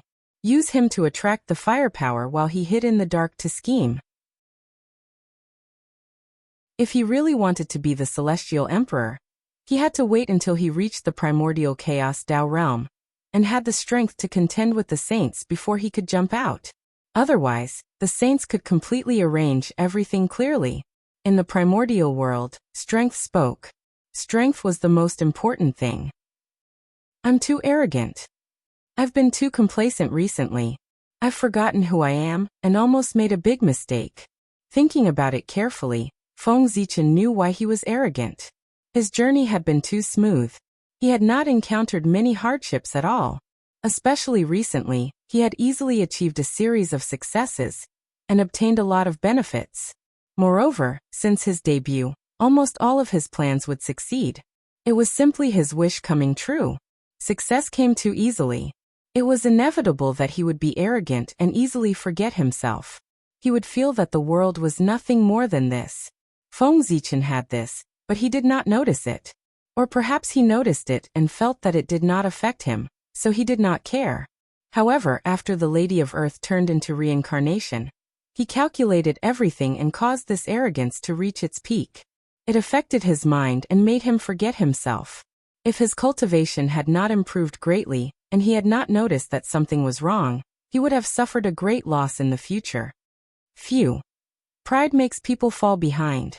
Excessive pride would often cause great trouble. Feng Zichen knew this principle. Let's talk about the throne of the Earth Emperor in the future. After taking one last look at the tunnel, Feng Zichen withdrew his gaze. It was not bad to be greedy. He had enough burdens on his shoulders. With the addition of the throne of the Earth Emperor, it was a little too much. There was no time to plan. It was not too late to plan for the throne of the Earth Emperor after he had settled the matters on his body. Anyway, he was there and could not run away. It's the human path. Above the heads of all living beings, Feng Zichen saw the human path. He was protecting all living beings. It was because of his existence that there would not be a tragedy of great magical beings sacrificing countless living beings in the primordial world. He was the true guardian of all living beings. If one day the human path was no longer there, it meant that all living beings had died. He existed in the hearts of all living beings and existed with all living beings. Therefore, the human emperor born from the human path had boundless majesty. Internally, he used his majesty to subdue all living beings and lead them to prosperity. Externally, he used his majesty to suppress all living beings, intimidate all enemies, and protect all living beings. Human Emperor. Whether I can succeed or not depends on the future of the human race. In the future, if the human race prospered and redefined the human path, Then Feng Zichen would naturally become the human emperor. If the human race fell, everything would be for naught. The myriad Tao of heaven and earth, billions of laws, and the origin of heaven and earth. Oh my God, this. After looking at the three paths of heaven, earth, and man, Feng Zichen looked around. This look gave him a fright. In the void, the myriad Tao appeared, and the rules of heaven and earth were clearly visible. In the deepest part of the void, in the center of the primordial world, the origin of heaven and earth also appeared. Everything was clearly presented in front of Feng Zichen. It was as if the entire primordial world had no secrets to him. Everything in this world was for him to explore. After staring at the great Tao for a while, the Tao runes in it automatically appeared in his mind. He turned his head and looked at the rules of heaven and earth. The true meaning in it also appeared in his mind. After turning his head, Feng Zichen looked at the mountains, the water, and the clouds. They were indeed different. In his eyes, the clouds were no longer clouds, the mountains were no longer mountains, and the water was no longer water. It was the innate Qi and the innate Tao pattern. All things were presented in front of him in their most primitive form, showing their essence. Seeing this, Feng Zichen seemed to have understood something. He first calmed his Qi and focused his mind, and then looked at the origin of heaven and earth. Swish! A bizarre scene appeared in front of Feng Zichen's eyes, pulling him into a wonderful world, showing him the evolution of the primordial world and the evolution of the universe. Is this the great Taoist priests? It's really a great fortune. No wonder it's said that if I become the great Taoist priests, I'm destined to become the primordial chaos Daoyuo Jingxian. Isn't that so? Under such conditions, if I can't become the primordial chaos Daoyuo Jingxian, I can just commit suicide and save myself from embarrassment. At this time, Feng Zichen understood that he had become the great Taoist priests. There was no sign of any phenomenon, and it was completed silently. At this time, all his changes were brought about by becoming the great Taoist priests. Feng Zichen hadn't felt the invincible power of the Daoyuo Jingxian for the time being, but he understood the origin of the Daoyuo Jingxian.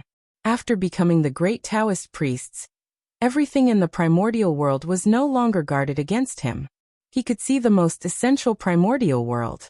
The three paths of heaven, earth, and man appeared in front of him most directly, allowing him to feel the greatness of Tao, the origin of heaven and earth, all the innate paths of the primordial world, and the rules that operated heaven and earth appeared in front of him without reservation, allowing him to observe and understand the principles contained in them.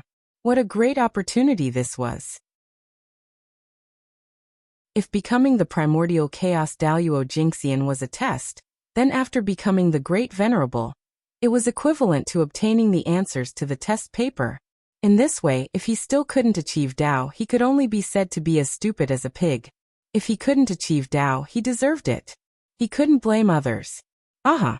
The true meaning of heaven and earth is in front of me, allowing me to take it. My Tao has been achieved. Looking around, Feng Zichen felt carefree and couldn't help but laugh.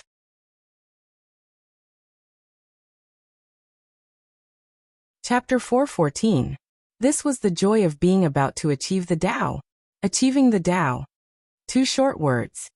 But who knew how many heroes had been trapped? This was an unparalleled joy. It could be said that ever since Feng Zichen came to the primordial world, he had never been as happy as he was today. His path had been set. In the future, he would definitely become the primordial chaos Daoyuo Jingxian. This was a destiny that could not be changed or defied. From now on, it would be difficult for Feng Zichen to die even if he wanted to. Great Taoist priests. Penga's former title. Now it officially belonged to Feng Zichen. His glory was destined. In the primordial world. Except for saints. Who dared to say that they would not die? No one.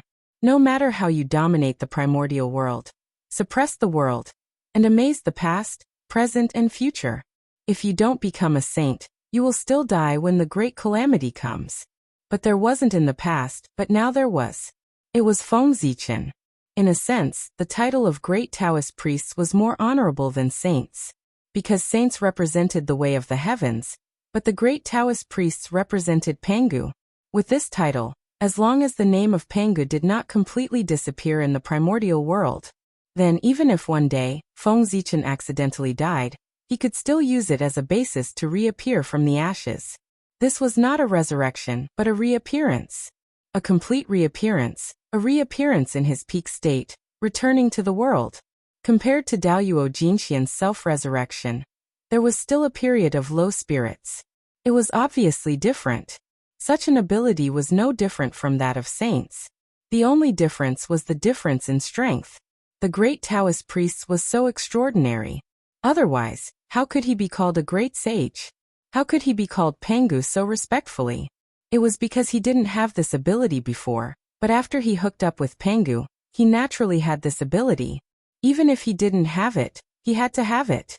Pangu's strength was unparalleled since ancient times. From this, it could be seen. Haha. Feng Zichen laughed for a long time before he gradually stopped laughing. However, he still felt incomparably carefree in his heart. He just wanted to let out a long howl to release the carefree feeling in his heart. In fact, he did so. Boom! That long howl was like the rumbling of thunder, and it even resonated with the essence of the world and the endless grand Daos, causing them to tremble together. This aura is Great Taoist Priests, Sword Ancestor Success. Such a huge commotion naturally alarmed those great mediums. However, before they could get up to investigate what had happened, they heard a long howl that rolled over. The power contained in the howl was not strong, but it made them feel a kind of throbbing in their hearts. It was as if they were facing some kind of great terror, and they felt a sense of danger. At this time they knew. The great Taoist priests were born. Those who could cultivate to the realm of great divine arts. Which one of them wasn't an outstanding talent? Which one of them wasn't a genius? Even if there was a gap between them, it wouldn't be too big. They were all in the realm of Daoyuo Jingxian. Only the legendary great Taoist priests could make them feel overwhelmed with just a long howl. It should be known that even when the Eastern Emperor Tai was invincible in the primordial world, he could not subdue them with a long howl without using the Bell of Chaos. In the primordial world, the one who could become the great Taoist priests was undoubtedly the primordial sword ancestor who had opened the flower of the heavenly path and the flower of the human path. What a great creation! It seems that it won't be long before there will be another primordial Daoyuo Jingxian, who is comparable to a saint in the primordial world. Feeling the sacred and inviolable aura, the group of great mediums said enviously. Endless years had passed, but they still hadn't found the threshold to step into the primordial Daoyuo Jingxian. But now, a junior had found the opportunity to become a Dao in front of them. How could they not be envious? What kind of power is this? So powerful. Not to mention how the great mediums felt. After Feng Zichen let out a long howl, he suddenly felt that there was an incomparable power in his body. The essence of that power was extremely high, beyond his imagination. Even the primordial aura in his body was faintly unable to be suppressed. This time Feng Zichen was really shocked. What was the Hongming Qi? It was a power that surpassed the Chaos Qi. It was the beginning of everything.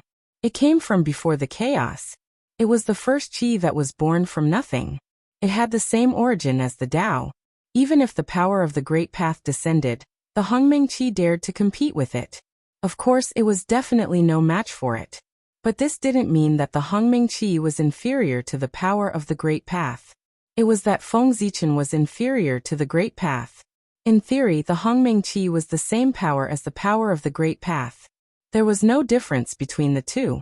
But such a powerful power was actually slightly inferior to the power that suddenly appeared in Feng Zichen's body. It was no wonder that Feng Zichen was shocked.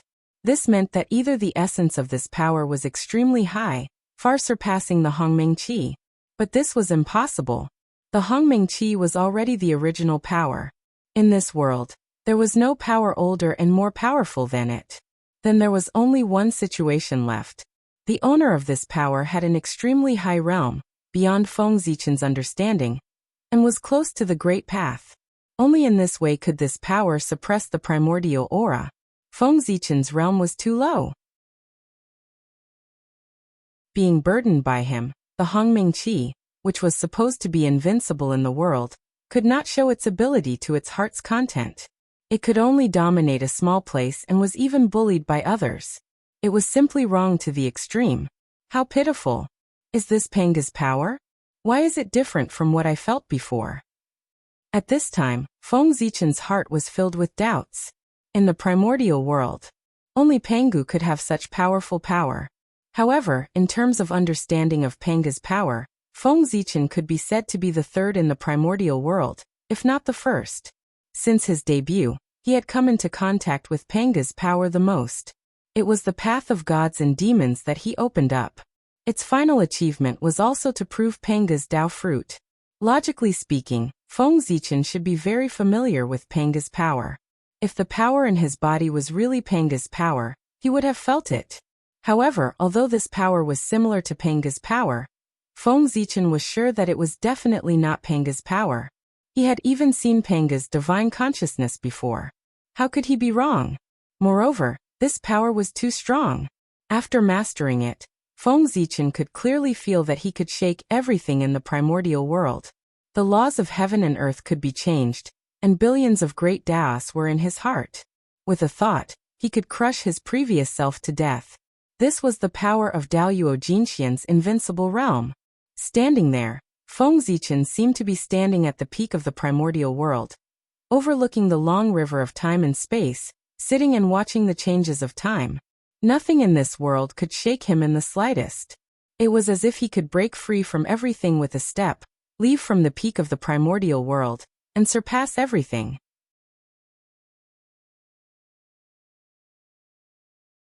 Chapter 4:15. Once one's cultivation reached the great perfection of the sage to be, one could be said to be standing at the peak of the primordial world. One step further, and one would be the legendary primordial chaos Daoyuo Jinxian.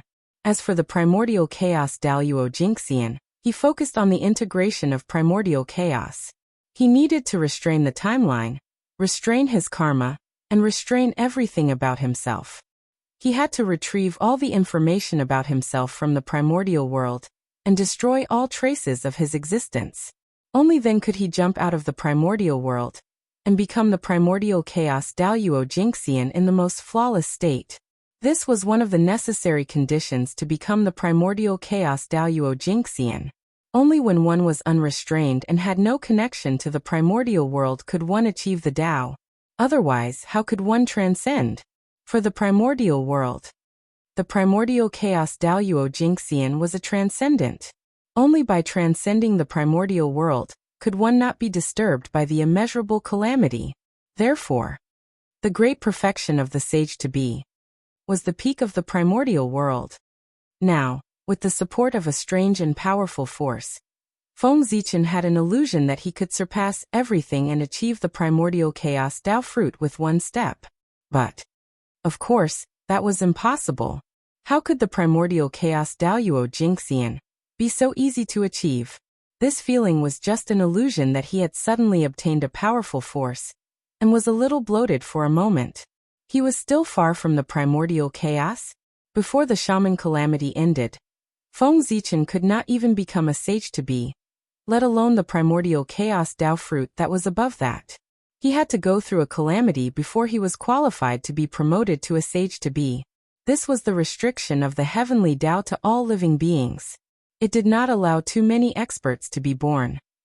Let me see where you came from. After calming his mind, Feng Zichen completely immersed his spiritual will into that force to comprehend his foundation, and pry into his origin. Just as he said earlier, this force was too strong, and the power left behind by Pangu was limited after all. After a few major changes, it had been almost exhausted. Especially when the reincarnation was opened, it directly collected the entire primordial world, and absorbed Panga's power. Primordial world. Panga's remaining power was gone. Even if it did, it wouldn't be this powerful. However, if this power did not belong to Pangu, then who did it belong to? Other than Pangu, who else in this world could possess such power? Roar, roar, roar. In a trance, Feng Zichen seemed to have heard a huge roar. Before he could react to what had happened, he suddenly woke up. This is, where? After coming to his senses, Feng Zichen found that he was no longer in the untainted land, but in a vast world. Simple and desolate. Grand simplicity, chaotic chi. Taking a deep breath, Feng Zichen suddenly felt something different. This place was filled with grand simplicity, chaos chi. As far as the eye could see, there were chaotic airflows everywhere. This was the grand simplicity, chaotic chi, a grand changer, the predecessor of the grand cosmos 5 cosmos. This was the first process of transforming the chaotic chi into the connate chi. It had almost inherited all the characteristics of the chaotic chi, but it did not have the brutality of the chaotic chi. It could be said to be a supreme treasure for cultivation. However, this did not mean that it was not dangerous. It was just much safer than the chaotic chi. If one was not careful, they would still be swallowed by it. If I devour this grand simplicity chi, Hongming Daozhong might be able to advance further and become a chaos spirit treasure. After being surprised for a moment, Feng Zichen came back to his senses. His heart was filled with surprise. If Hongming Daozhong wanted to advance to a chaos spirit treasure, it had to devour the connate 5 essences. However, the connate 5 essences only appeared when the world was first created. After that, there was no news of them.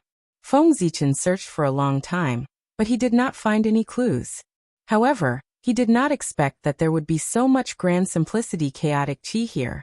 This meant that the origin of grand simplicity definitely existed here. Otherwise, where did the grand simplicity chi come from? Even if there was none, it did not matter. There was so much connate grand simplicity chi here that it was comparable to the grand simplicity origin. If Hongming Daozhong devoured all of it, it would most likely advance to a chaos spirit treasure. What a pleasant surprise. To Feng Zichen, no matter how many Dharma treasures he had, they were not as precious as Hongming Daozhong. This was his foundation in the primordial world. Hongming Daozhong, who was only a connate spirit treasure, had already displayed power that was not inferior to a connate cardinal treasure. If it advanced to a connate cardinal treasure, who knew how powerful it would be? It was simply unimaginable. Oh, that's not right. This place is strange. However, Feng Zichen did not feel happy for long before he realized that something was wrong. The grand simplicity chaotic chi was vast and mighty. It was like a sea of chaos that covered the entire world. However, in this world, the mountains and rivers were still there. In the chaotic airflow, divine mountains stood tall. No matter how the grand simplicity chi surged, it could not shake them at all. In Feng Zichen's opinion, it was an extremely inconceivable thing. Even if the grand simplicity chi was inferior to the chaos chi, it was still something that ordinary people could provoke. Only perfected golden immortals could remain calm in the midst of Tai Chi. In that case, didn't that mean that those divine mountains were not inferior to Daoyuo Jingxian in essence, or even stronger? How was that possible? Just now Feng Zichen made a rough count. There were 3,000 divine mountains. 3,000 mountains. That was 3,000 mountains. Other than the primordial world, Feng Zichen had never heard of another world that had such a foundation. This was already stronger than the heaven realm and the netherworld. This world was not simple, and that strange power could bring him to this world, which was even more not simple. Who cares what's strange about it? In short, I'll take the benefits first. After looking around for a while, Feng Zichen did not find anything wrong. Finally, he could not wait any longer. He decisively took out the Hongming Daozhong and wanted to devour the grand simplicity chaos chi here. No matter how strange this place was, as long as the Hongming Daozhong was promoted to a connate cardinal treasure, then all the trouble would not be trouble. Clang! Feng Zichen pointed at the grand simplicity chi, and the Hongming Daozhong appeared from the void. Although it was only 100,000 feet tall, and could not be compared to the grand simplicity chi of this world, its body was covered in ancient runes, and even the mark of a chaos demon god appeared. It trembled slightly, and the runes around its body shone brightly. The shadow of a demon god appeared and surrounded it, chanting continuously. Boom! The Hongming Chi poured out majestically, carrying boundless power. It surged towards the grand simplicity chaos chi, wanting to devour it. At this moment, something strange happened. As if sensing danger, the The previously quiet grand simplicity chaos chi suddenly erupted, stirring up boundless tides and stirring up the entire world. Buzz! Then the huge divine mountain suddenly trembled. Then, under Feng Zichen's incredulous gaze, the vast grand simplicity chi poured directly into the divine mountain.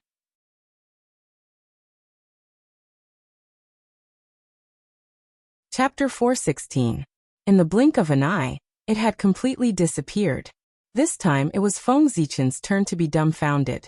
He hadn't even made a move, but the tiny chaotic chi that covered the entire world disappeared just like that, leaving nothing behind. For a moment, Feng Zichen's movements couldn't help but pause. He raised the Hongmeng Daozhong and didn't know what to do. But even though he stopped, the Hongmeng Daozhong didn't stop. With a boom, the Hongmeng purple chi poured down like the Milky Way falling and the sea of stars roaring. With a majestic force, it covered the entire vast world. However, the tiny chaotic chi that should have been entangled with him had disappeared without a trace, leaving only the Hongmeng chaotic chi in the world. What's going on? What on earth is that divine mountain? How can it absorb the tiny chaotic chi?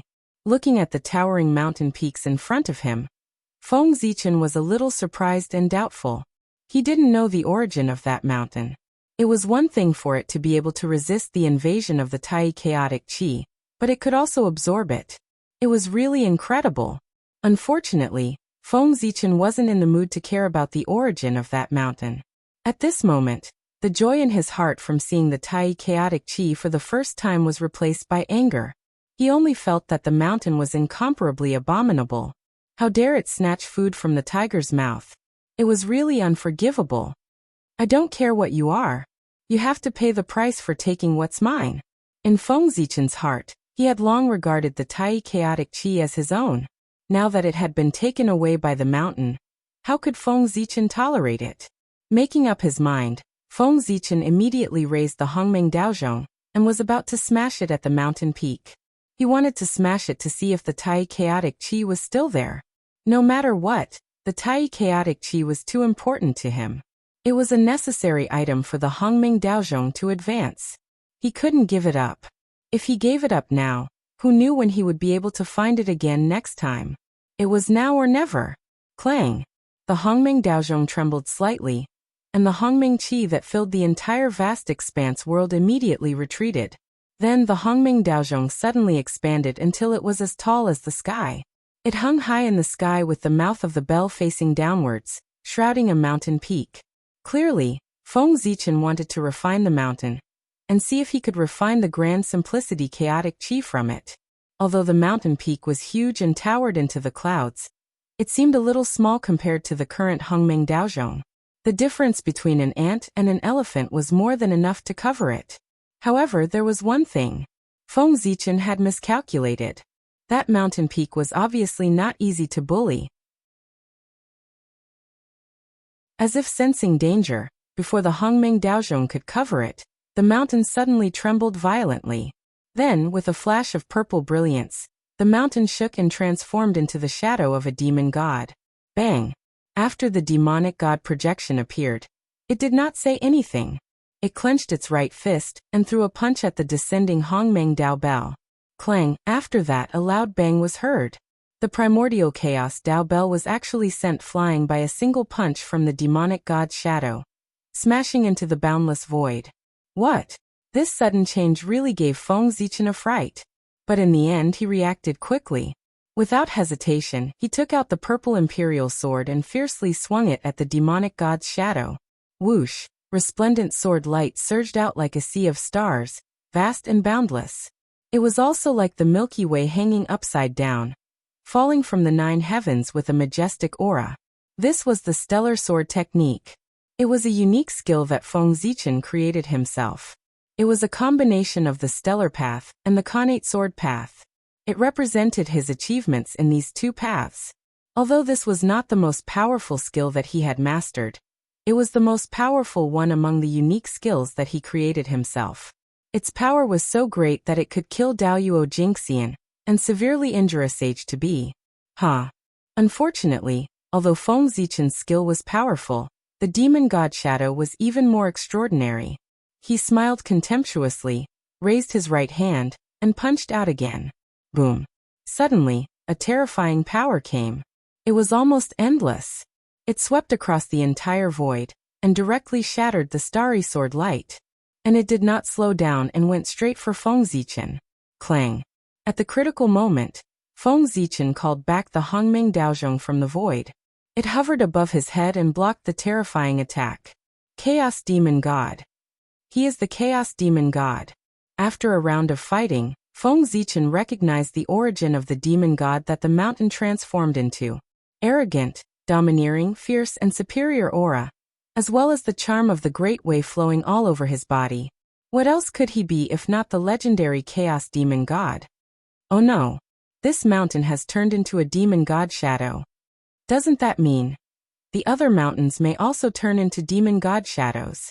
Hiss! Suddenly, Feng Zichen seemed to have realized something. He looked at the other mountains, and felt the terrifying aura flowing over them. He could not help but gasp. What is this place? There are 3,000 demon god shadows here. How terrifying. If I accidentally startled them, I would be blown to pieces in an instant.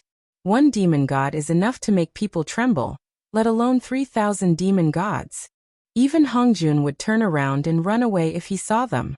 Unless Pengu is still alive, who can defeat them? Thinking of this, Feng Zichen felt a lingering fear when he thought of what he had done just now. Fortunately, he was vigilant enough to only attack one mountain instead of being careless and attacking all of the mountains. Otherwise, if 3,000 demon gods attacked me together, I would not even be able to withstand one punch from each of them. On the other side, seeing that Feng Zichen did not move, the demon god shadow moved and took the initiative to attack him.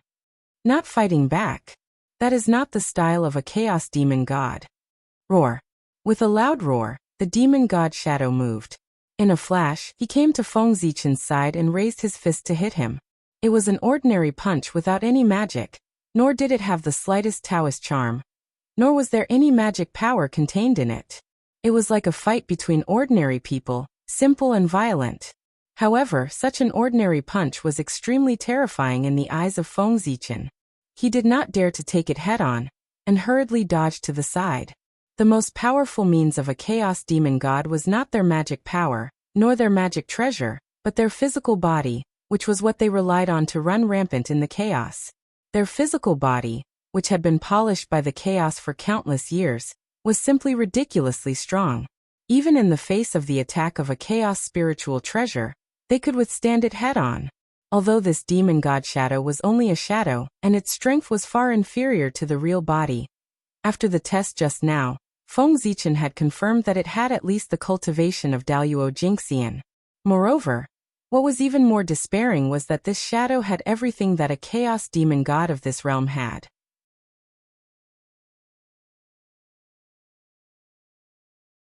Chapter 417. Including the physical body. In other words, the demon god phantom in front of Feng Zichen could be said to be a real chaos demon god. A demon god in the Daluo Jingxian realm. For chaos demon gods, this realm was the realm they could have when they were born. But for the creatures in the primordial world, it was a transcendence that they were painstakingly pursuing. Chaos demon gods were so powerful. They were the most powerful creatures known to man. As soon as they were born, they had the cultivation of Daluo Jingxian. They directly reached the end of the primordial world. It was so enviable. Logically speaking, as Daluo Jingxian, Feng Zichen should not be afraid of chaos demon gods. But in the face of chaos demon god's attack, he had no power to resist at all. He was beaten back and had to hide. There was a huge gap between innate god fiends and innate creatures. Similarly, there was a huge gap between chaos demon gods and innate god fiends. And it was even bigger, like the difference between heaven and earth. How could a creature born of the innate origin compare with a creature born of the chaos origin? That was the difference in essence. Daluo Jingxian in the primordial world would encounter danger at any time if he was not careful after coming to the chaos outer realm. But chaos demon gods were different. They could freely travel in the chaos outer realm. The difference was obvious at a glance. Although Feng Zichen and Chaos Demon God were in the same realm, there was still a huge gap between them in essence. How could he be his opponent? Damn it! After retreating repeatedly, Feng Zichen was also angry. He could not help but use all his strength and punch the Chaos Demon God. Boom! After the punch, Feng Zichen only felt an irresistible force coming. His right arm made a cracking sound, and his body flew backward involuntarily. Bang! Tens of thousands of miles away, Feng Zichen smashed hard on the ground. The huge impact burst out, forming a huge pit with a radius of tens of thousands of miles around him. Hiss! This is too strong. Feng Zichen struggled to get up from the ground. He was still in disbelief. He knew that the Chaos Demon Gods were strong, but he didn't expect them to be this strong. He defeated him with a single punch. Rationally, he did not want to believe that it was true. However, the heart-wrenching pain that came from his right arm clearly told him that it was true. He lowered his head and saw that his right arm, which was used to fight against the Chaos Demon God, was twisted in an unnatural shape. Apparently, it was broken. The pain he felt earlier was caused by this. The light of creation flickered on his body. Feng Zichen tried to heal his arm, but there were wisps of murderous aura lurking on the wound, preventing him from healing. If the wounds left by the Chaos Fiend Gods could be easily healed, they wouldn't be the most powerful creatures in history. No matter how the light of creation flashed, it could not expel it. With the appearance of the murderous aura, Feng Zichen felt even more intense pain. However, how could physical pain compare to the shock in his soul? After all, Feng Zichen's physical body was not the strongest in the same realm, but it was one of the best. It belonged to a small part of the top. Otherwise, why would it be called Pengu's Dao body? But even so, it was difficult to block the punch of the Chaos Fiend God. That was to say, in the primordial world, no one in the same realm could block the punch of the Chaos Fiend God. How powerful would the true body of the Chaos Fiend God be? No wonder Pengu did not allow the Chaos Fiend God to step into the primordial world. Any one of them could sweep across the primordial world. In the past, Feng Zichen only knew that the Chaos Fiend God was powerful, but he did not know much about how powerful he was. Now that he had experienced it personally, he finally understood. The difference in essence caused a difference in concept.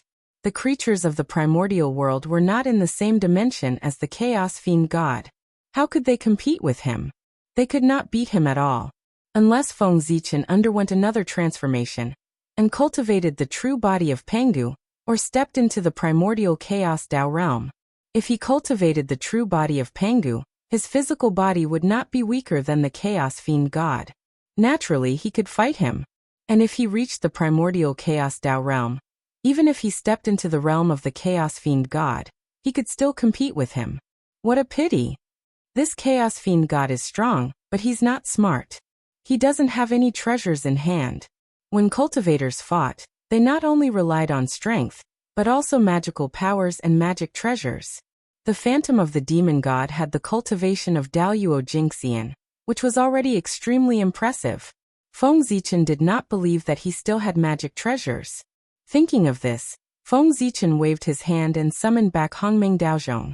Immediately, the aura of Hongmeng circulated and wrapped around his broken arm, obliterating the murderous aura.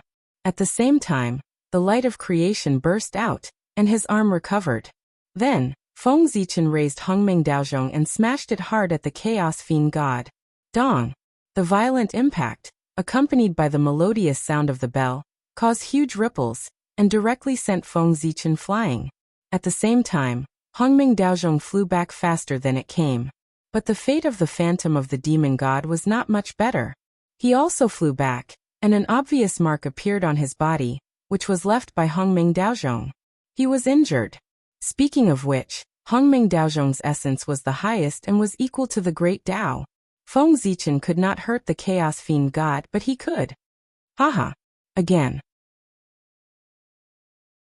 Seeing that Hongmeng Daozhong was useful, Feng Zichen stood up, grabbed Hongmeng Daozhong, rushed to the side of the Phantom of the Demon God, and smashed it hard. Dong dong, dong, dong. A series of rapid bell sounds rang. That was the sound of Hongmeng Daozhong smashing the Phantom of the Demon God. Previously, Feng Zichen was severely suppressed by the Phantom of the Demon God. Now that he had gained the upper hand, He naturally wanted to take revenge one by one. Fortunately, the phantom of the demon god did not have intelligence for some reason. In the face of Feng Zichen's attacks, it could only resist with all its might, and did not know how to dodge. Otherwise, he would have escaped long ago. But even so, Feng Zichen did not feel good.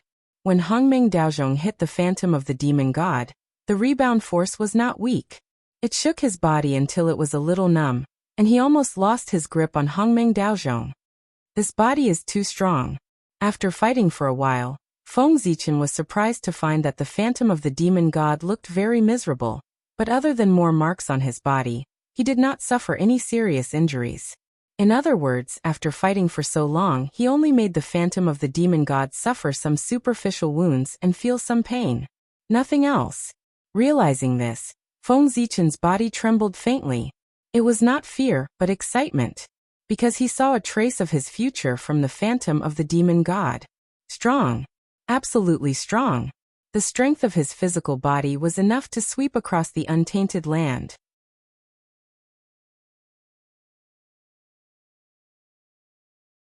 Chapter 418.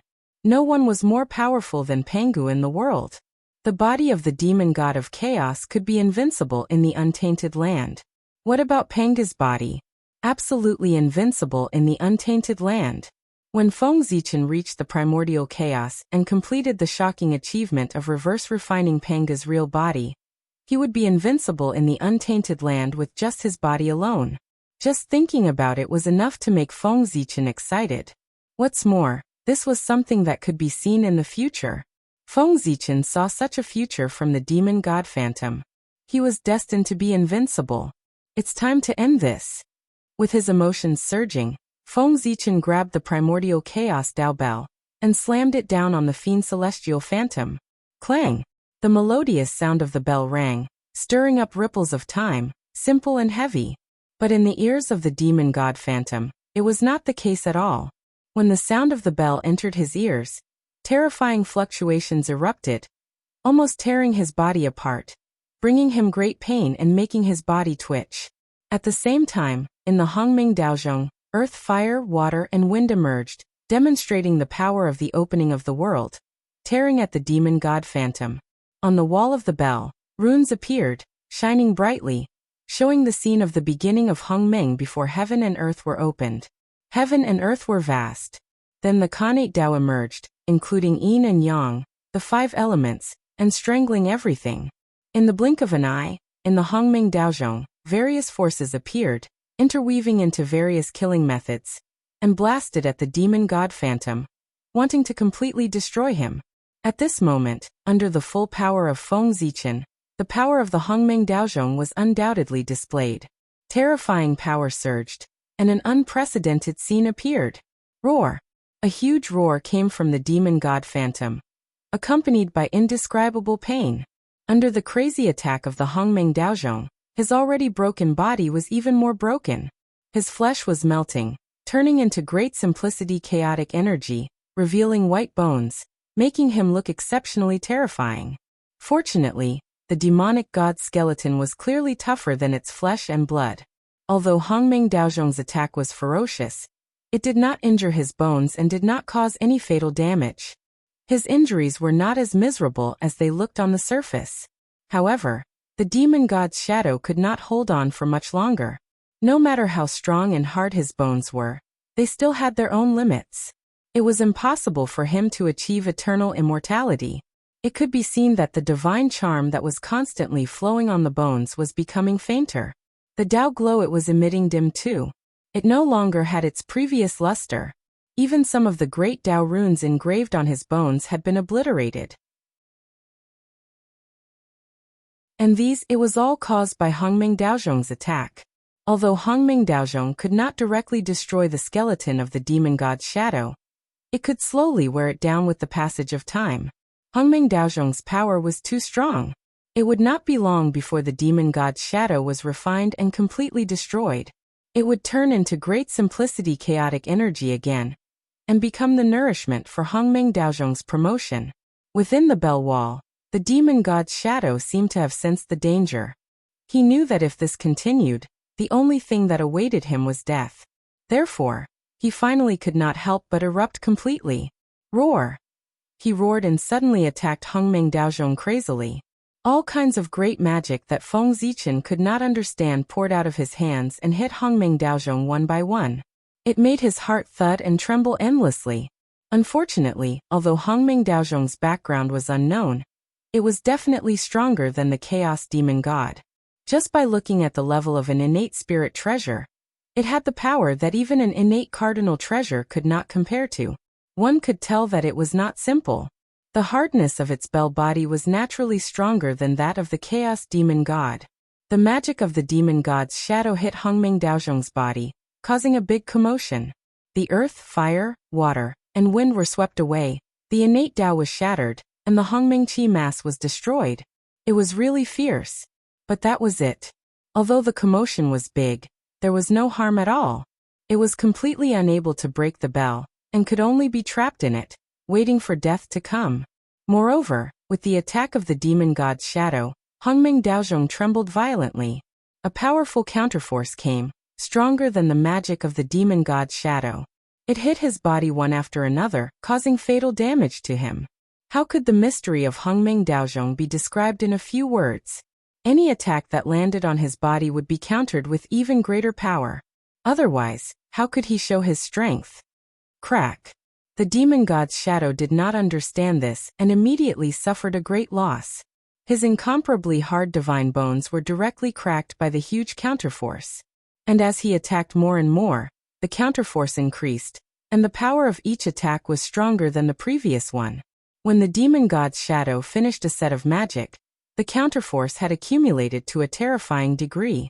A vast power erupted, sweeping everything and shaking the Demon God's shadow into pieces. How pitiful! The invincible Demon God's shadow was actually indirectly killed by his own magic. It was really lamentable. Otherwise, Feng Zichen would have to spend a lot of effort to kill him. This could be considered as saving him a lot of trouble. You still want to be resurrected? Disappear completely. In Hongmeng Daozhong, the Demon God's shadow, which had been shattered into countless pieces, suddenly gathered into a ball and wriggled crazily, as if to reform his body. Seeing this, Feng Zichen's eyes turned cold. He took out the human emperor's seal and smashed it toward Hongmeng Daozhong. It was not easy to shatter the Demon God's shadow. How could he let it recover? Wasn't this looking for trouble for himself? Dong. After a loud sound, the primordial chaos Tao bell emitted a bright light. It was like a purple sun, and boundless primordial chaos hung down. Countless mysterious runes appeared on its body, showing the scene of the opening of heaven and earth. Boom. It was as if the sea of stars had exploded and the universe had collapsed. All kinds of Khanate Tao were born, mysterious and unpredictable. They surged toward the fragments of the Demon God's shadow, completely drowning it and shattering it again. Dong dong dong. Without hesitation, Feng Zichen raised the human emperor's seal and smashed it several times toward Hongmeng Daozhong. In an instant, the Khanate Tao was vast and mighty, showing all kinds of mysteries, and completely obliterating the Demon God's shadow. At this time, Feng Zichen's arms drooped down weakly, and his body was trembling. This series of actions seemed easy, but in fact, it was a great burden on Feng Zichen. The recoil of Hongmeng Daozhong was not so easy to bear. In particular, the human emperor's seal was a Khanate ultimate treasure. It was even more powerful when it hit Hongmeng Daozhong. Otherwise, how could it kill the Demon God's shadow? If Feng Zichen was not the master of Hongmeng Daozhong, he would have been smashed to pieces with just one blow. He would not be any better than the Demon God's shadow, or even worse. But fortunately, the Demon God's shadow was finally dead. After a long while, Feng Zichen finally caught his breath and had time to check on Hongmeng Daozhong and collect his trophies. As expected. Tai Chaotic Qi. It's inside the Demon God's shadow. He took out Hongmeng Daozhong and saw a black airflow floating in the bell. If it was not Tai Chaotic Qi, what else could it be? Then Feng Zichen understood the origin of the Demon God's shadow. That divine mountain. It carried the mark of the Chaos Demon God. It looked ordinary, but once it was in danger, it would absorb Tai Chaotic Qi and summon the Demon God's shadow to kill the enemy. Refine. Shaking Hongmeng Daozhong lightly, Feng Zichen spat out a word coldly. Immediately, Hongmeng's qi surged out, drowning and devouring the Tai chaotic qi, turning it into nourishment for his own promotion. However, this ball of Tai chaotic qi was still too little. After completely devouring it, the primordial chaos Dao Bell did not obtain too many benefits. Other than its own spiritual light becoming brighter, there were no other changes. Of course, this result was not out of Feng Zichen's expectations. If it was so easy to obtain a primordial treasure, there would be more than a few in the untainted land. If one Tai chaotic qi was not enough, it did not matter. There were at least 2,000 Tai chaotic qi here. If he devoured all of them, it should be enough, right? Thinking of this, Feng Zichen turned his head to look at the other mountains. The rest of the Tai chaotic qi was hidden in these mountains. If he guessed correctly, these mountains were the same as the previous one. They were also the incarnations of the demon god's shadow. Before Feng Zichen could verify it, what happened next confirmed his guess. Among the mountains, one of the mountains suddenly shook violently, and then turned into a powerful demon god's shadow. It raised its fist and charged at Feng Zichen. Haha. Good. Perhaps because he had just killed a demon god's shadow, Feng Zichen was a little arrogant. In the face of this brazen demon god's shadow, not only did he not dodge, but he even took the initiative to attack. Boom. Feng Zichen opened his 5 fingers and clenched them toward the sky. The qi of the 5 elements flowed and turned into a huge 5-colored handprint. At the same time, the Tao of the primordial 5 elements hung down, and behind it, there were 5 terrifying demon god shadows. They were imprinted on the huge 5-colored handprint to enhance its power. It was the 5 emperors' great divine skill, the primordial 5 elements handprint, and it was an enhanced version built with the 5 elements chaotic demon god as the foundation. Go. After the primordial 5 elements handprint was formed, Feng Zichen waved his hand and directly blasted at the demon god's shadow. Boom! The handprint carried the primordial 5 elements power and the rules of heaven and earth. It fiercely blasted the demon god's shadow, causing it to stagger and temporarily stop its advance. You're courting death.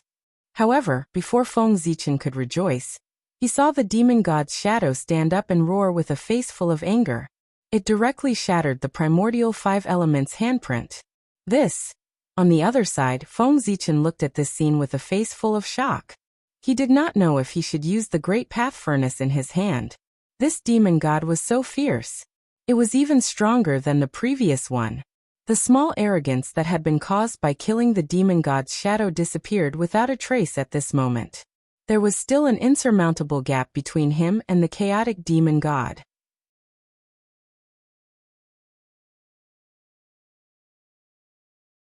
Chapter 419. With just a roar, the phantom of the demon god broke the magic that Feng Zichen was so proud of. It had to be said that it was a huge blow to him. However, it was still okay. The previous experience had already given Feng Zichen enough of a blow. This experience, except for making him more aware of the gap between him and the demon god of chaos, was not a big deal. Go. Knowing that he was no match for the phantom of the demon god, Feng Zichen did not try to be brave. He put away the furnace of the Great Way in his hand, and took the opportunity when the phantom of the demon god was unprepared to take him in. The Emperor's seal was the disguise of the Chaos Bead, and the Chaos Bead was a legendary Chaos Spirit treasure, which was not necessarily worse than the demon god of chaos. If the phantom of the demon god fell into it, he would be at his mercy.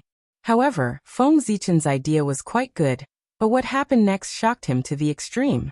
His heart was full of fear, and he only felt that the crisis of death had come to him. After Feng Zichen took out the Emperor's seal, the rest of the mountains, which were originally quiet, suddenly moved together. All of a sudden, they all turned into phantoms of the demon god and attacked him. How could, seeing this scene, Feng Zichen was really shocked and angry. He quickly called back the Emperor's seal and hung it over his head. At the same time, Hongmeng Daozhong also flew out and covered him. Together with the Chaos Bead, it protected him firmly. After that, Feng Zichen did not care whether it was useful or not. He directly urged his Dharma power to the limit and hit all the great magic that he had mastered, bombarding the phantoms of the demon god with the intention of blocking their attacks. Unfortunately, it was completely useless. Those were 3,000 demon gods of chaos. Even if it was just a phantom, it was not something that anyone in the same realm could resist. What's more, Feng Zichen could not even defeat one demon god. How could he resist 3,000 demon gods? With 3,000 demon gods attacking together, except for Pangu, no one in the untainted land could defeat them. Boom. Fist seals flew over one after another. Feng Zichen's great divine ability was completely unable to resist, and was shattered one by one. This included his most powerful divine ability, the heaven-opening sword art. The gap was too big. F***CK. Seeing this scene, Feng Zichen couldn't help but curse, and then he didn't know anything else. This was because he had been smashed into pieces and had completely left this world. Even Hongmeng Daozhong and the Chaos Bead would not be able to protect Feng Zichen from the joint attack of the 3,000 demonic gods. In the blink of an eye, all the defenses were broken, and Feng Zichen was reduced to ashes. Hiss. How frightening. I thought I was really going to die. In the outside world, after Feng Zichen was killed by the joint attack of the demon god phantoms, he woke up with a start. He didn't have time to think about what had happened. He jumped up and hurriedly checked his body. When he found that there was no problem, he let out a long sigh of relief. Fortunately, it was just an illusion. The scene that he had just experienced was really too frightening. The feeling of death was too real, causing him to think that he was really dead for a time. Now that he suddenly realized that the experience was just an illusion, he couldn't help but feel that he had survived a disaster. How could he not feel relieved? No, that was definitely not an illusion. After a while, Feng Zichen gradually regained his composure and gradually figured out that something was wrong. Everything that he had experienced in the vast world was definitely not an illusion. First of all, it was too real. It didn't seem fake at all. Second of all, at Feng Zichen's level, he could still distinguish whether it was real or fake. Finally, the most important thing was, Feng Zichen flipped his hand and took out the Hongmeng Daozhong. The Khanate Dao light that soared on it proved that everything that had just happened was real. Otherwise, how could the Hongmeng Daozhong that had been improved in the illusion be reflected in reality? In a trance, Feng Zichen seemed to have realized that that place should be an opportunity left behind by Pangu. It should be an opportunity specially prepared for the great Taoist priests. Buzz. Suddenly, there was an inexplicable throbbing between heaven and earth, which made Feng Zichen understand everything. The origin of the terrifying power in his body, and the cause of the vast world. It was indeed left behind by Pangu. In the past, Pangu opened the sky and died of exhaustion. Although his body had turned into the primordial world, there was still a part of his power that didn't turn into Tao but dissipated between heaven and earth. Pangu was like that. So was the chaos demon god. Although his body and origin had become nourishment for the growth of the primordial world, there was still a part of his power that was left behind to create chaos in the primordial world. Pangu noticed this, so before he turned into Tao, he mobilized a wisp of power, and suppressed it in the depths of the boundless void, a mysterious unknown place. He wanted to use the power of the primordial world to obliterate it. However, countless years had passed. Although the power of the chaos demon god had almost been obliterated, there was a wonderful change at the last moment. After many years of tempering, they had merged tightly with Pangu's power, forming a power that was the closest to Tao with Pangu's power as the lead. This was an unforeseen event that even Pangu had not expected. The power of the 3,000 demon gods came from the great Tao. They were different manifestations of the great Tao. It was not an exaggeration to say that their combined power was the power of the great Tao. Moreover, the power that could still be preserved under the obliteration of the power of the primordial world was probably the purest part of it, the essence of it. Obliteration was only obliteration if used well. If not used well, it would become a training. It was a blessing, not a disaster. It was also because of this that this power could be preserved. Because the power of the primordial world could no longer obliterate it. The essence was too different. However, The will of the chaos demon god was completely obliterated with the help of Pangu's will. The rest, it was an extremely pure power of the great Tao. However, although its essence was extremely high, in reality, there was not much left. It was far from being comparable to back then. After all, it had been obliterated for so many years. Therefore, Pangu had hidden it and treated it as an opportunity for the great Taoist priests. Today, by chance, it was obtained by Feng Zichen, and became the foundation of his Daoyuo Jinxian's invincibility. That's right, the so-called invincibility of the Daoyuo Jinxian by the great Taoist priests was due to this power. The great Taoist priest was a Tao immortal, not a realm. Without the help of external forces, how could he have unparalleled combat strength? In addition, the so-called not much power left was compared to the power of the chaos demon god. Naturally, it was nothing. However, in the primordial world, it was a power second only to the primordial chaos Tao realm.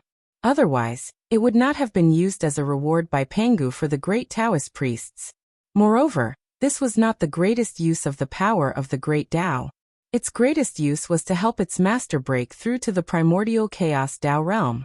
External forces were external forces after all. Even if he could be brave for a while, he could not be unstoppable for a while. If he indulged in it, he would eventually be implicated by it. Pangu's realm was high, so how could he not understand this point? Therefore, after leaving behind the power of the great Tao, he gave it another meaning. To help others break through to the primordial chaos Daoyuo Jinxian.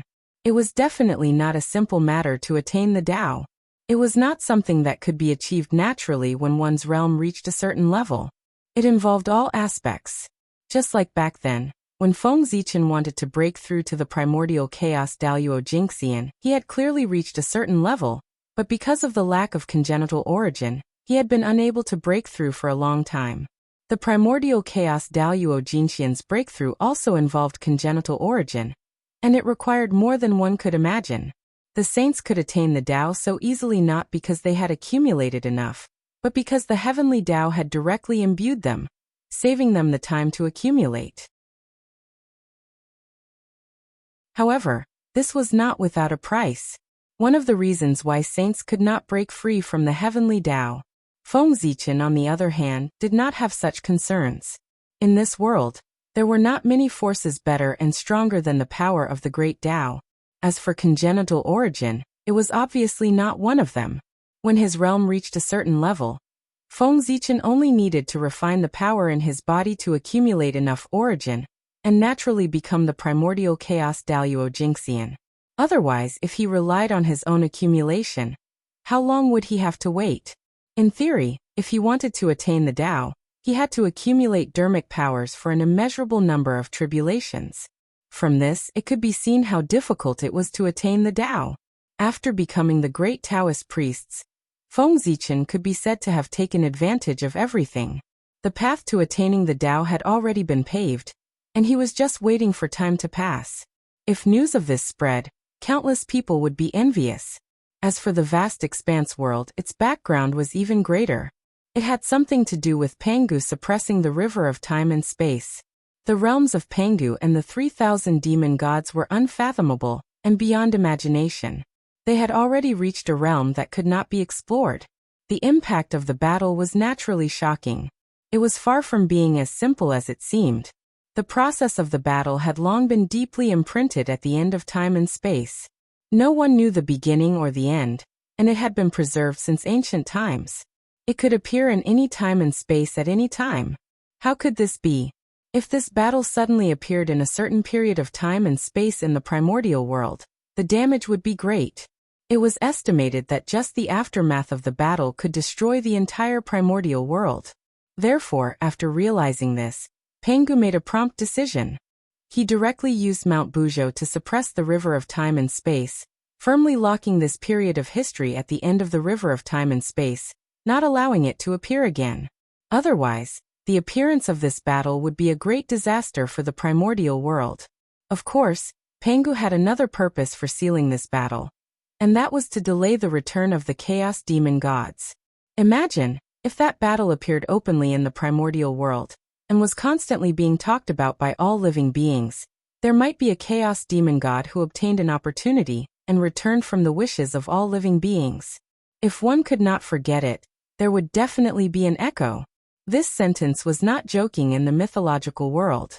Sealing it could prevent this from happening. Moreover, Panga's intention was not only that.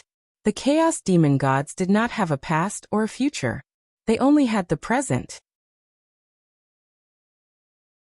However, Pangu sealed the battle of splitting open the sky and forcefully tore apart the foundation of their existence, creating a past for them. With a past, there would be one more concern, and their strength would be scattered. The resurrection of the chaos demon gods would be greatly delayed. Moreover, those resurrected chaos demon gods would be unable to take back their past, and their cultivation would definitely be affected, making it difficult for them to advance.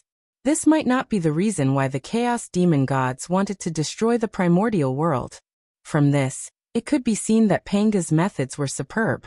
The 3,000 demon gods prevented him from achieving the great Tao, causing him to have no choice but to transform the world. He pulled them into the river of time and space, making it difficult for them to cultivate. The revenge came so quickly that the chaos demon gods probably did not expect it. However, the battle of splitting open the sky had a wide range of effects and a great impact. It was unprecedented and beyond imagination. How could it be sealed so easily? Although its main body was sealed, the imprint fragments left behind could still cause harm to the primordial world. Moreover, those imprint fragments also contain the unyielding fighting spirit of the chaos demon gods, which made it even more troublesome. If the news spread, although it would not destroy the primordial world, it would still cause the primordial world to be riddled with holes, leaving behind irreparable damage. Pangu had no choice but to use the last of his mental power to create a mental battlefield. It swept across the entire primordial world, pulling the imprint fragments of the great battle and the unyielding fighting spirit of the chaos demon gods into it, and suppressing them. In this way, the vast world was formed. Also, because this world was opened by Panga's mental power, it belonged to the mental plane. Therefore, it had a form but no substance, and only the mind could enter this world. To put it bluntly, this was another battlefield that continued the battle of splitting open the sky, a contest on the mental plane. It was a war launched by the chaos demon gods because they were unwilling to accept their death, and their indestructible spirit wanted to destroy the primordial world. Even if a person with a high cultivation level died, he could still cause a lot of trouble. Panga had no choice but to fight. After his death, his spirit was not extinguished, and he evolved the mental realm to continue the battle with the chaos demon gods. Unfortunately, the chaos demon gods were no match for Pangu when they were alive, and of course, they were no match for him after their death. Not long after, they were suppressed by Pangu one by one. After Feng Zichen entered the vast world, the mountains that he saw were the result of Panga's efforts. He intended to use the power of time to wear them down. After all, time could erase everything. No matter how big a thing was, how unforgettable a love was, how deep a hatred was, it would eventually be forgotten with the passage of time. It was a pity that his great power was known. However, the chaos demon gods were not people who would wait for death. Seeing that things were not going well, at the moment when they were suppressed by Pangu, they used the last of their strength to tear a hole in the vast world and draw in the Tai chaotic chi. Tai, the first process of the evolution of heaven and earth, had boundless creation. The chaos demon gods drew in this chi with the intention of merging it with the vast world, so that this world would turn from illusion to reality and completely manifest in the world. They could also take advantage of this opportunity to refine their Taoist bodies and return. It had to be said that the chaos demon gods had a good plan. After Panga's spirit sealed them, it completely dissipated and could no longer interfere with their actions. If the chaos demon gods were given enough time, they might really succeed. Unfortunately, Feng Zichen came and changed everything. The resurrection method of the chaos demon gods became his opportunity. The Tai chaotic chi could help Hongming Daozhong to advance. The shadow of the chaos demon gods could let Feng Zichen feel the Taoist rhyme of the chaos demon gods at a close distance. Wasn't that a great opportunity?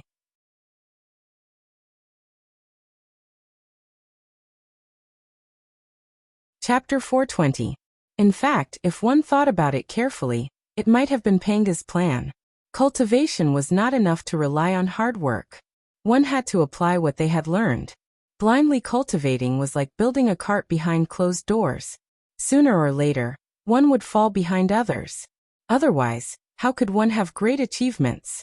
Only by applying what they had learned, and using their own Tao to verify the heaven and earth could one continue to improve. Pangu might have left this spiritual battlefield with the intention of training his successor. After Feng Zichen became the great Taoist priests, there were no more secrets in the primordial world to him. The connate Tao and the rules of heaven and earth were all clearly visible. He could enter the state of enlightenment at any time, and feel the mysteries of heaven and earth. It could be said that from now on, his cultivation was like the help of heaven. His rapid progress was considered slow. However, these could only increase his cultivation and make his realm advance by leaps and bounds. It could not increase his combat strength by much. In the primordial world, although realm was important, it did not mean that combat strength was not important. Realm determined the upper limit, but combat strength determined life and death. With a high realm but no corresponding combat strength, one usually could not live long in the primordial world. After all, on the path of cultivation, it was inevitable to engage in life and death battles with others. If the realm difference was big, it was fine. One could easily win by suppressing others with realm. However, if the realm difference was not much, then the importance of combat strength would be reflected. Whoever had the higher battle prowess would be able to win, or even kill their opponent. Just like back then, as Daoyuo Jingxian, Dong Huangtai could be the best of his generation, and be invincible in the world. It was because his combat strength was unparalleled in the world. In the spiritual battlefield, there was the existence of the demonic god's shadow. Feng Zichen entered and wanted to obtain the Tai chaotic qi. He had to fight with it. Although Feng Zichen was no match for the demonic god's shadow, fighting with it would be of great benefit to him. Every move of the demonic god's shadow was in harmony with the Tao. A casual attack was a great magical power that contained the charm of the great Tao and supreme creation. Feng Zichen's confrontation with them could be used to sharpen his supernatural powers and transform them beyond the scope of the primordial world. Moreover, if he could comprehend some mysteries from the magic of the demonic god's shadow, there would be indescribable benefits. Training in the spiritual battlefield could completely make up for Feng Zichen's lack of actual combat experience. Even if he was no match for the phantom of the demon god, he could only rely on Hongming Daozhong to fight it.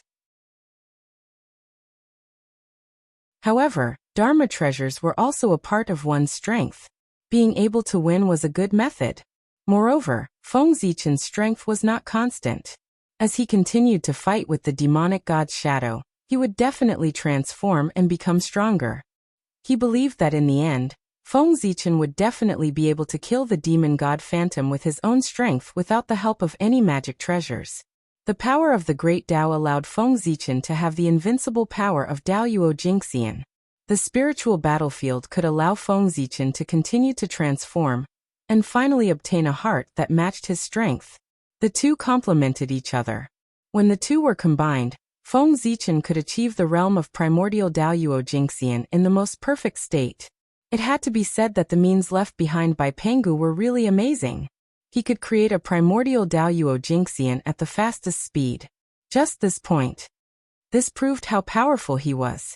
The primordial Daoyuo Jingxian, who was at the peak of the primordial world, could be created just like that. It was really amazing. Rumble. In Feng Zichen's body, the power of the great Tao suddenly became restless. A very small part of the power completely integrated into his body, and became a part of his power. Seeing this scene, Feng Zichen was slightly surprised. Such a situation had never happened before. One had to know that the power brought by the karmic rank, whether it was the power of destiny, the power of heaven and earth, or other forces, were all external forces that were borrowed from heaven and earth. They did not come from his own hard work and did not belong to him at all. In general, this was the power that he only had the right to use, but not ownership. He could use this power to fight against enemies, to assist in cultivation, and to do many things. However, he could not refine it and turn it into his own power. This was the power of heaven and earth, which he had borrowed. If he took it for himself and harmed heaven and earth to enrich himself, wouldn't he be afraid of being punished by heaven? Therefore, even though Feng Zichen's body had all kinds of powers that could quickly increase his strength, he did not dare to refine it. That was exactly what he was afraid of. But now the power of the great Tao had actively integrated into his body and become a part of his power to increase his strength.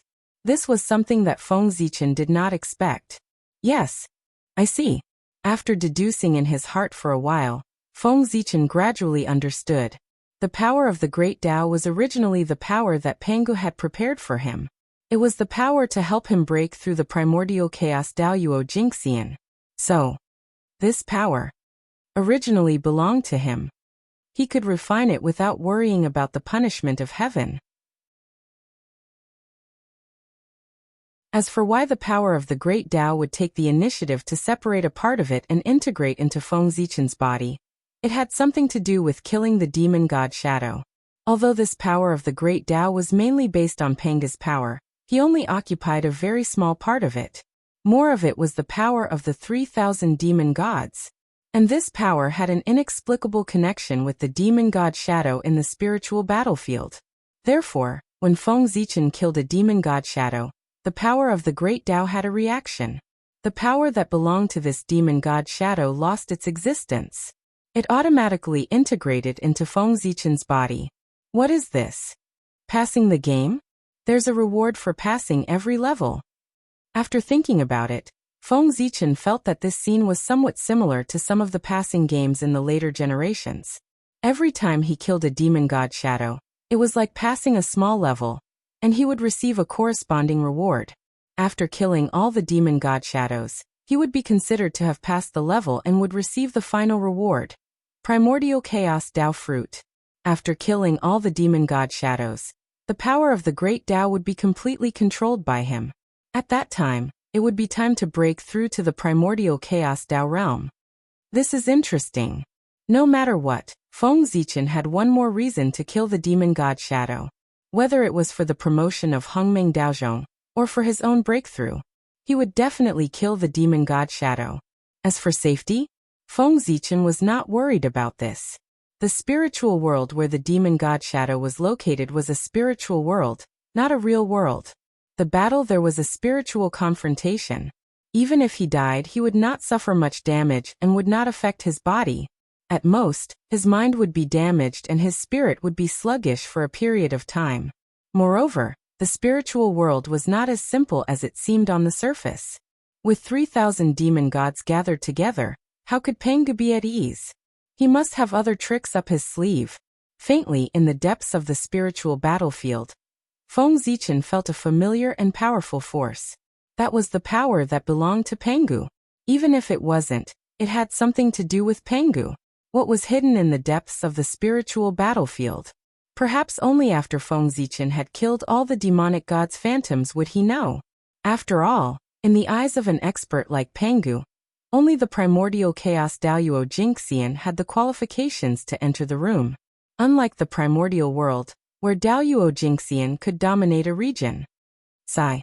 Now it seems that the hatred between me and the chaos demon god is getting deeper and deeper. I'm afraid that when they return and find that they can't do anything to Pangu, they will be the first to attack me. Suddenly, Feng Zichen realized something and couldn't help but shiver. Since his debut, he had ruined the plans of the chaos demon god countless times. The world tree in his hand was snatched from the true spirit of the demon god back then. This was one of the means used by the chaos demon god to destroy the primordial world, and he had unintentionally destroyed it. Now he had ruined the plan of the chaos demon god's resurrection, causing their countless years of efforts to turn into flowing water. No, he had made a wedding dress for Feng Zichen. The Tai Chaos Chi was brought in from the outer realm by the chaos demon god for resurrection, but it was swallowed by Hongmeng Daozhong, and became the nourishment for his growth. If the chaos demon god knew about this, he would explode with anger. Even if Feng Zichen wanted to end it, they probably wouldn't agree. This hatred could not be vented without killing.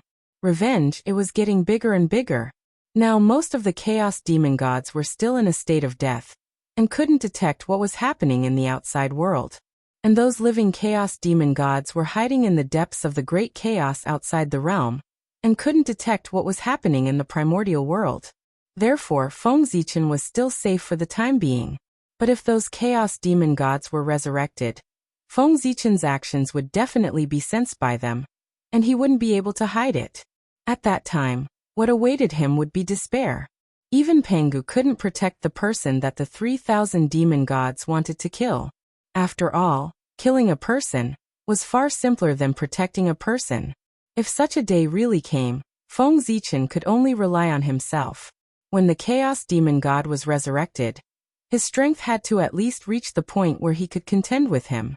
Otherwise it would really be over. No matter how much he schemed, he couldn't defeat the majesty of the chaos demon god. In the face of absolute strength, all schemes and tricks were like clay chickens and pottery dogs, unable to withstand a single blow. But how could it be easy to reach the realm of the chaos demon god? Until now, Feng Zichen didn't even know what the realm above the primordial chaos was.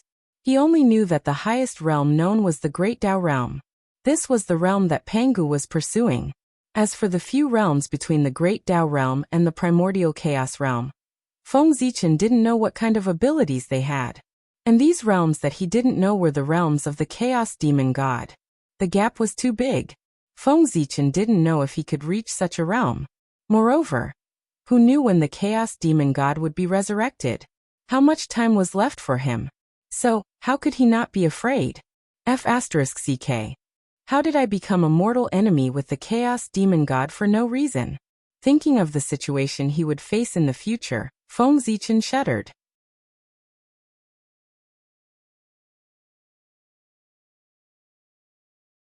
Chapter 421. That was an indescribable horror. No, absolutely not. The demon god of chaos must not be resurrected. At the very least, before I have the strength to protect myself, they must not be resurrected. As his thoughts raced, Feng Zichen made a decision in his heart. Since things could not be done, he would think of ways to prevent the resurrection of the demon god of chaos, and buy himself time to cultivate. Anyway, he had already offended him, and there was no room for redemption, so it was not a big deal. Humph. Demon god of chaos, don't blame me. I was forced to do it too. If you want to blame someone, blame Pengu. If he hadn't killed all of you, there wouldn't have been so many things after that. After snorting twice, Feng Zichen seemed to be talking to himself, but also seemed to be talking to some kind of existence in the unseen world. Killed by the joint forces of 3,000 demon gods. In this world other than Pengu, there is only me. According to this is still an honor. Even if I die, it's enough to be recorded in the annals of history for the world to admire. If I don't die, it'll be even more amazing. That's an achievement comparable to Pengu's, enough for all living beings to worship. After all, Feng Zichen had experienced a lot of reincarnation. His mentality was already different. He quickly adjusted himself, suppressed the shock in his heart, and resumed his tranquil state of mind. He even found joy in bitterness. In this case, even if I die, it's worth it. Thinking of this, Feng Zichen seemed to have figured something out and suddenly laughed. Men in this world, don't they just want to be vigorous and famous? If they were born with grievances, in that case, he might as well die. Kill. With his emotions surging, Feng Zichen seemed to have understood something. He raised the Zichen sword in his hand and directly swung it forward. This sword contained Feng Zichen's determination to be ordinary, his confidence to achieve great things, and his belief that he would not fall behind others. With this sword he strengthened his Taoist heart. They believed that they were invincible, and could do what ordinary people couldn't. This was an invincible sword. Whether it was true or not was not important. At least, that was what Feng Zichen thought. However, the power of this sword was indeed extremely strong. Although it was an exaggeration to say that he was invincible in the primordial world, it was not an exaggeration to say that Daluo Jingxian was invincible. This was because when Feng Zichen swung his sword, he could not help but use the power of the Great Path in his body. Feng Zichen's strength was not enough to make Daluo Jingxian invincible, but the power of the Great Tao could. This was the first time that the power of the Great Way appeared in the untainted land. It was released without reservation, showing the majesty of the great Taoist priests to all living beings in the untainted land, and the great mediums. The great Taoist priests' first show in the primordial world naturally had to amaze the world. Therefore, the power of this sword was extremely strong. Rumble. Immediately, a resplendent sword light swept out like a sea of stars exploding. It wiped out the void in front of it, causing the myriad Tao to cease to exist. That's right, what no longer existed. The void, the connate Tao, and the rules of heaven and earth no longer existed.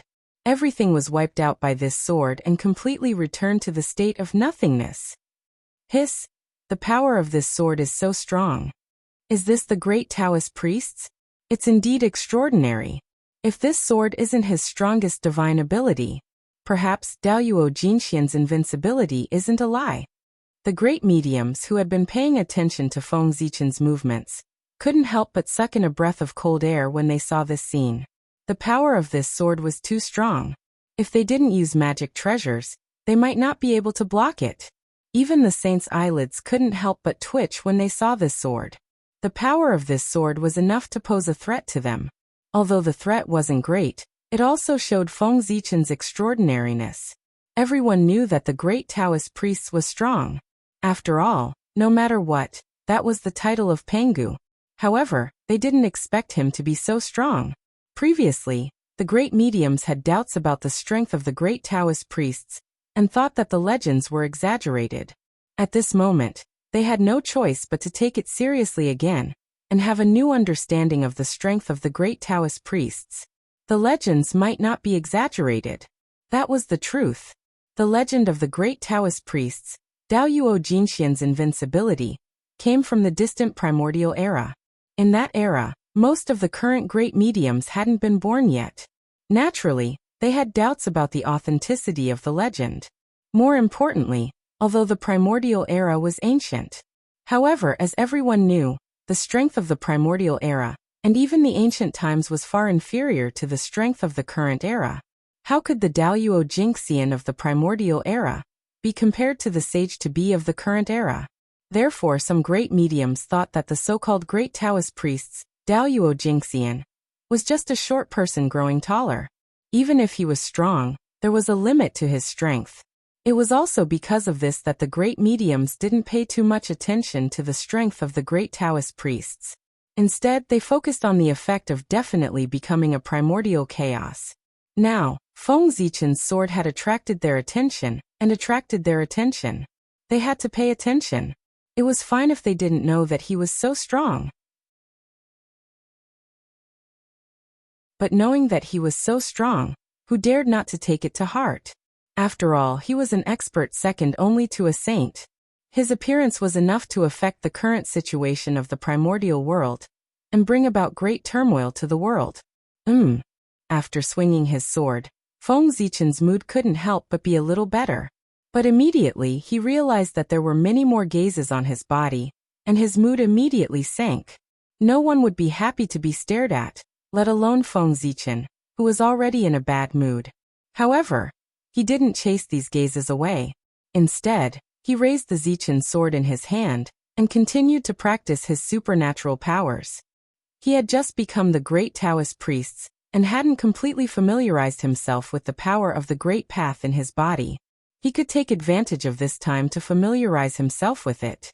Didn't those great mediums want to see it? Then let them take a good look. It was just right to attract all their attention and make them unable to do anything else, so that it would be convenient for him to start another plan. Set up the Yin Court. The attention of the great mediums of the primordial world was all focused on him, the great Taoist priests. Wasn't it a good time to set up the Yin Court? The great mediums took the initiative to give him this opportunity. Feng Zichen couldn't let their good intentions down. He would definitely make good use of it and strive to maximize the effect. Otherwise, how could he face them? What? Set up the Yin Court? Beside the 6 paths of reincarnation, Huta asked in surprise. That's right. It's the Yin Court. The heaven realm has the heavenly court ruling the world, and the netherworld realm should have the Yin Court. Only then will it conform to the principle of balance between yin and yang, and be beneficial to the primordial world. As if hearing Huta's confusion, Fengdu's incarnation explained in a deep voice. The world valued balance the most. If there was heaven, there would be earth. If there was yin, there would be yang. If there was life, there would be death. If there were men, there would be women. Then, if there was a heavenly court, there would naturally be a yin court. Otherwise, yin and yang would not grow alone. There was only one heavenly court in the primordial world, and there was no yin court that opposed it. Then, it would cause an imbalance between yin and yang. This was a disaster and not a blessing for the primordial world. Fellow Taoist, you're right. But this yin court is not a small matter. It's not something that Huta can decide alone. I have to discuss it with my brothers and sisters. Only then can I make a decision. After hearing Fengdu's words, Huta deduced for a moment and understood the meaning of the yin court's appearance. However, establishing the yin court required the power of the Magi. This was not something that she could decide alone. She had to get the consent of the other ancestral Magi. Of course. The netherworld was originally prepared by Father for the Magi. The establishment of the yin court can't be helped by the brothers of the Magi. This matter naturally requires their participation. Nodding his head, Fengdu was indifferent. The yin court was originally prepared for the Magi. Otherwise, how could he and Huta establish the yin court? It would just be a joke. After thinking for a while, Fengdu continued, worried that Huta would not take this matter seriously. Establishing the yin court is not only beneficial to the primordial world, but also to the Magi. The reason why the demons can compete with the Magi is because of the heavenly court. If the Magi establish the yin court, they can compete with the heavenly court for the destiny of the world, and achieve the goal of weakening the strength of the demons. At that time, the enemy will be weak and we will be strong. Victory will be in our hands. Besides, at this point, Fengdu carefully glanced at Huta and stopped talking. He silently organized his words in his heart, and thought about how to say the next words without provoking Huta. What he had said previously was nonsense. He had chosen some pleasant words to foreshadow what he was going to say next. That was because what he was going to say next was the real reason. It was just that it was a little unpleasant. Moreover, fellow Taoist, you have transformed into reincarnation, causing the strength of the Magi to be greatly reduced. It will be difficult for the 12 divine fiends array to form. As a result, the Magi have lost their greatest trump card. Facing the demons, they no longer have an absolute advantage. They might even be at a disadvantage. If we don't establish the yin court to increase the strength of the Magi and fight against the demons, then the future of the Magi is worrying. After thinking for a while, Fengdu decided to tell the truth. That was because he could not find the right words. It was Huta's fault to begin with. As expected, after hearing Fengdu's words, an unnatural look flashed across Huta's face. Although it was fleeting, it was still noticed by Fengdu, who had been observing her. However, Huta did not flare up.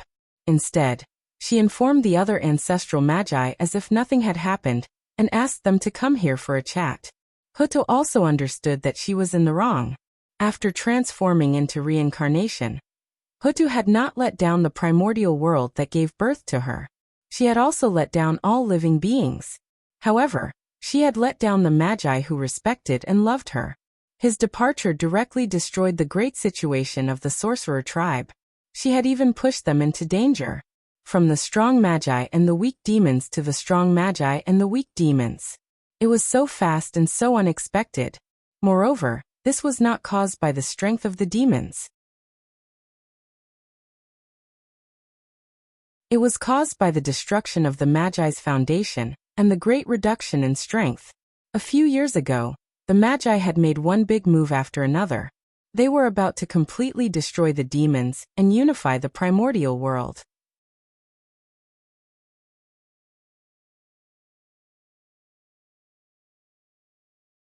Chapter 422. But unexpectedly, the situation changed, and Huta could not restore the witch. The situation was completely reversed, which shocked many people. Things were really unpredictable. Huta's reincarnation had a huge impact on the wizard tribe. Not to mention that the 12 divine beings killing formation could not be formed because of this. The 12 ancestors of sorcery had practiced many kinds of supreme magic to deal with the demon tribe.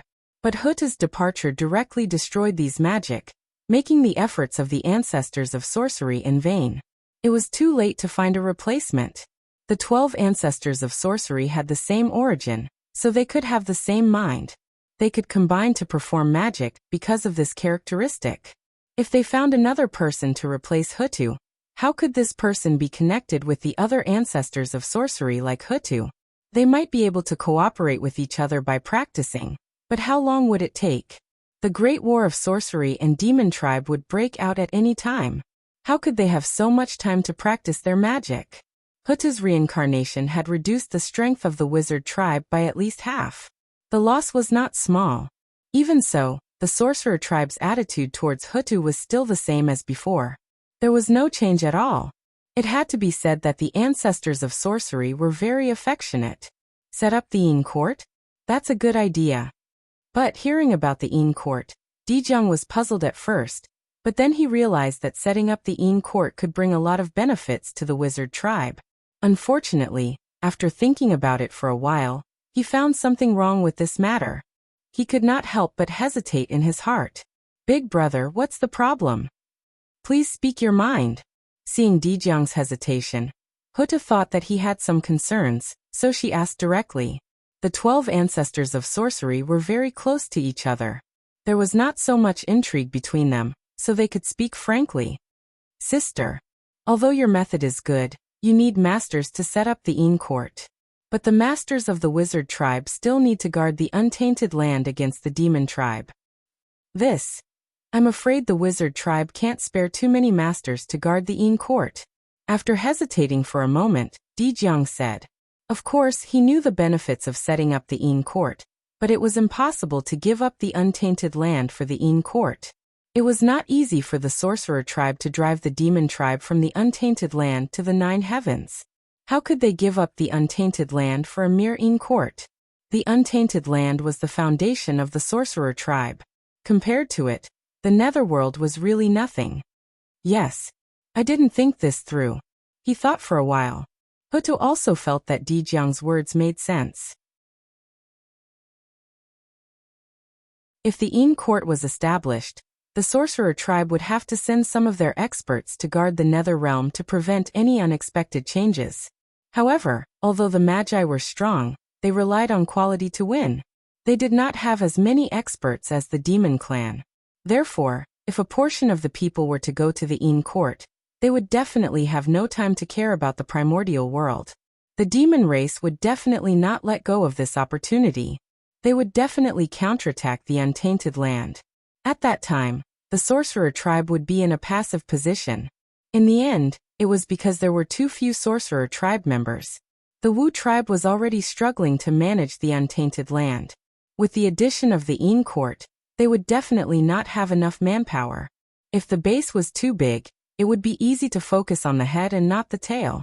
In the end, it was likely that the gains would not make up for the losses. Dijong understood this very well. It was best to keep what was in front of him. Therefore, although Dijong agreed with the establishment of the Yin court, considering the current situation of the sorcerer tribe, it was very difficult for him to agree. Haha. I was wondering what it was about. So it's about this. Brother Dijong, don't worry. This matter is easy. At the side, after hearing Dijong's words, Fengdu suddenly laughed out loud. In his words, he did not take Dijong's worries seriously at all. Who is this fellow Taoist? Seeing Fengdu suddenly speak, Dijong said with some displeasure. At the same time, the other ancestral sorcerers also glared at Fengdu angrily. If it weren't for the fact that he was Huta's friend, they would have already made a move and taught this kid who didn't know the immensity of heaven and earth a good lesson. It was about the sorcerer tribe. When did they need an outsider to speak? For a moment, Fengdu choked. He had forgotten that he had not told the person in front of him his identity. The pride of the ancestral sorcerer. It was famous in the primordial world. Even Tao ancestor Hongjun was not taken seriously by them. An outsider like him had rashly interfered in the affairs of the sorcerer tribe. They did not directly attack him because of Hutu. Otherwise, Fengdu would have been beaten out by them long ago. Forget it. Should I tell him? After thinking for a moment, Fengdu decided to reveal his identity to Dijiang. The identity of a sorcerer could save him a lot of trouble. It would also be of great help to the establishment of the Yin court. Otherwise, with the identity of Fengdu, it would be difficult to gain the trust of the sorcerer tribe. Brother Dijiang, do you still remember me? As he spoke, Fengdu secretly activated the aura of Panga's token and transmitted it to Dijiang.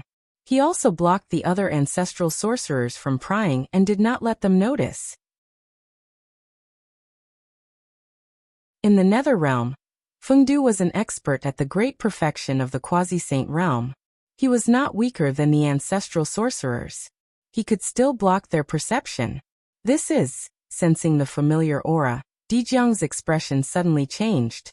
He pointed at Fengdu and said in shock, "It's you? So it's you." After the shock, Dijiang seemed to have understood something and muttered, "Yes, I should have thought of it. Who else could it be other than you?" "That's right, it's me." Seeing that Dijiang had calmed down, Fengdu replied with a smile. "What do you mean you're mine? Who exactly are you?"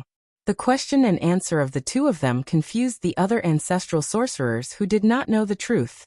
At that moment, the most hot-tempered Zhurong directly asked Fengdu casually. It was as if he would beat him up if he did not say anything. "Sai, sixth brother, don't mess around. This fellow Taoist is my best friend. Be polite." Without waiting for Fengdu to speak, Dijiang stopped Zhurong, who wanted to cause trouble, and took the initiative to cover for him. As the patriarch of the sorcerer tribe, Dijiang was naturally not a stupid person. Seeing that Fengdu only revealed his identity to him, he knew that he did not want to reveal his identity. As for the reason, it seemed that he had his own plan. Although he did not know what his purpose was, Feng Zichen was a sorcerer of the sorcerer tribe after all. He would prosper and suffer together with the sorcerer tribe. He would not harm them. Therefore, Dijiang did not reveal his identity, so as not to ruin his plan. "Friend? Big brother, don't joke. If he is really your friend, then why don't I know him?" Zhurong touched his head and asked with some confusion. It was not Zhurong's fault for asking this. The 12 ancestral sorcerers knew each other very well. If he was really Dijiang's friend, the other ancestral sorcerers would definitely know him.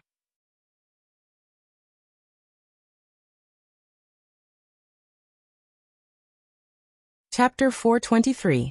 What do you know? This is a good friend I made in my early years.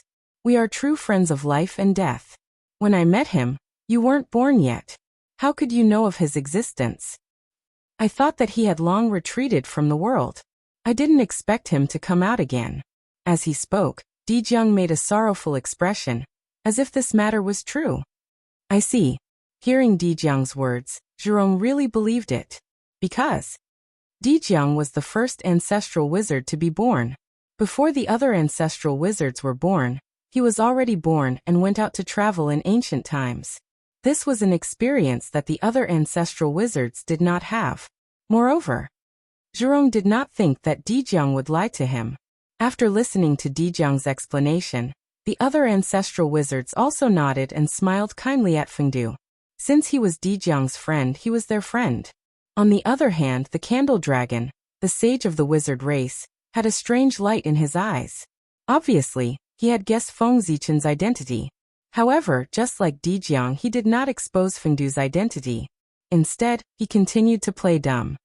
"Fellow Taoist, you said that it's very simple for the wizard race to establish the Yin court. What do you mean?" Without giving the other ancestral wizards a chance to speak, Dijiang asked Fengdu directly. "Fellow Taoist, you forgot. The Netherworld has the Lady of Earth guarding it. Who would dare to cause trouble here? Therefore, establishing the Yin court doesn't require the wizard race to send out many experts. What we need is to send some people over to maintain the normal operation of the Yin court. By the way, arrange a few great experts to support the Yin court." Fengdu smiled and replied, "With the Lady of Earth, even if a saint came, he wouldn't be able to cause any trouble in the Netherworld. It could be said that after the Yin court was established, it would be extremely stable. However, the establishment of the court would definitely require a large number of people and some experts to maintain the facade. Therefore, Fengdu had set his sights on the sorcerer tribe. That makes sense.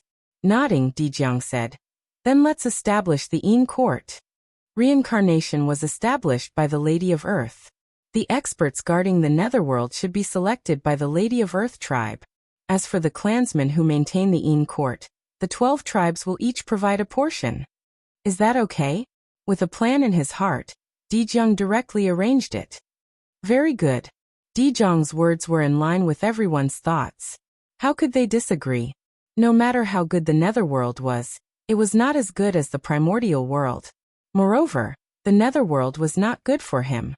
There were probably not many Magus experts who were willing to stay in the lifeless Nether realm. In addition, Ancestral Shaman was not willing to let his experts leave the tribe and go to the Nether realm. Although the relationship between the shamans was good, there was still competition. Otherwise, why would there be 12 tribes?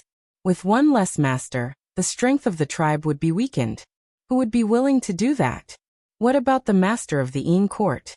As the master of Samsara, Goddess Hotu has to guard the 6 paths of reincarnation. She has no time to deal with the court.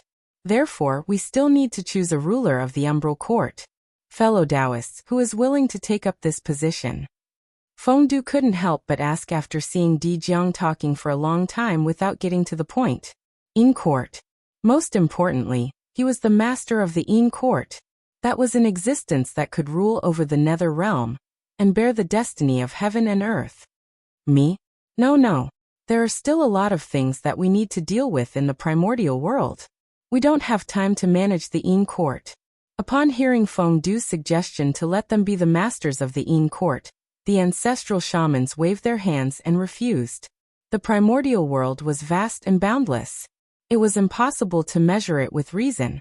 Even the heaven realm and the nether realm together were not as vast as the primordial world. Therefore, every ancestral shaman ruled a vast territory that was even larger than the nether realm. They had no time to manage the court. Fellow Taoist, you have nothing to do anyway. In my opinion, you should be the master of the court. Suddenly, Dijiang suggested. As a shaman, Feng Zichen was suitable for this position. It's not impossible. He thought that even if the ancestral shaman didn't want to be the master, he would let the first-generation great shaman do it. However, Feng Zichen didn't expect that Dijiang would recommend him. Of course he couldn't refuse.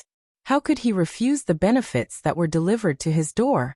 Although Feng Zichen's original plan was to let the shaman clan experience a calamity for the future generations.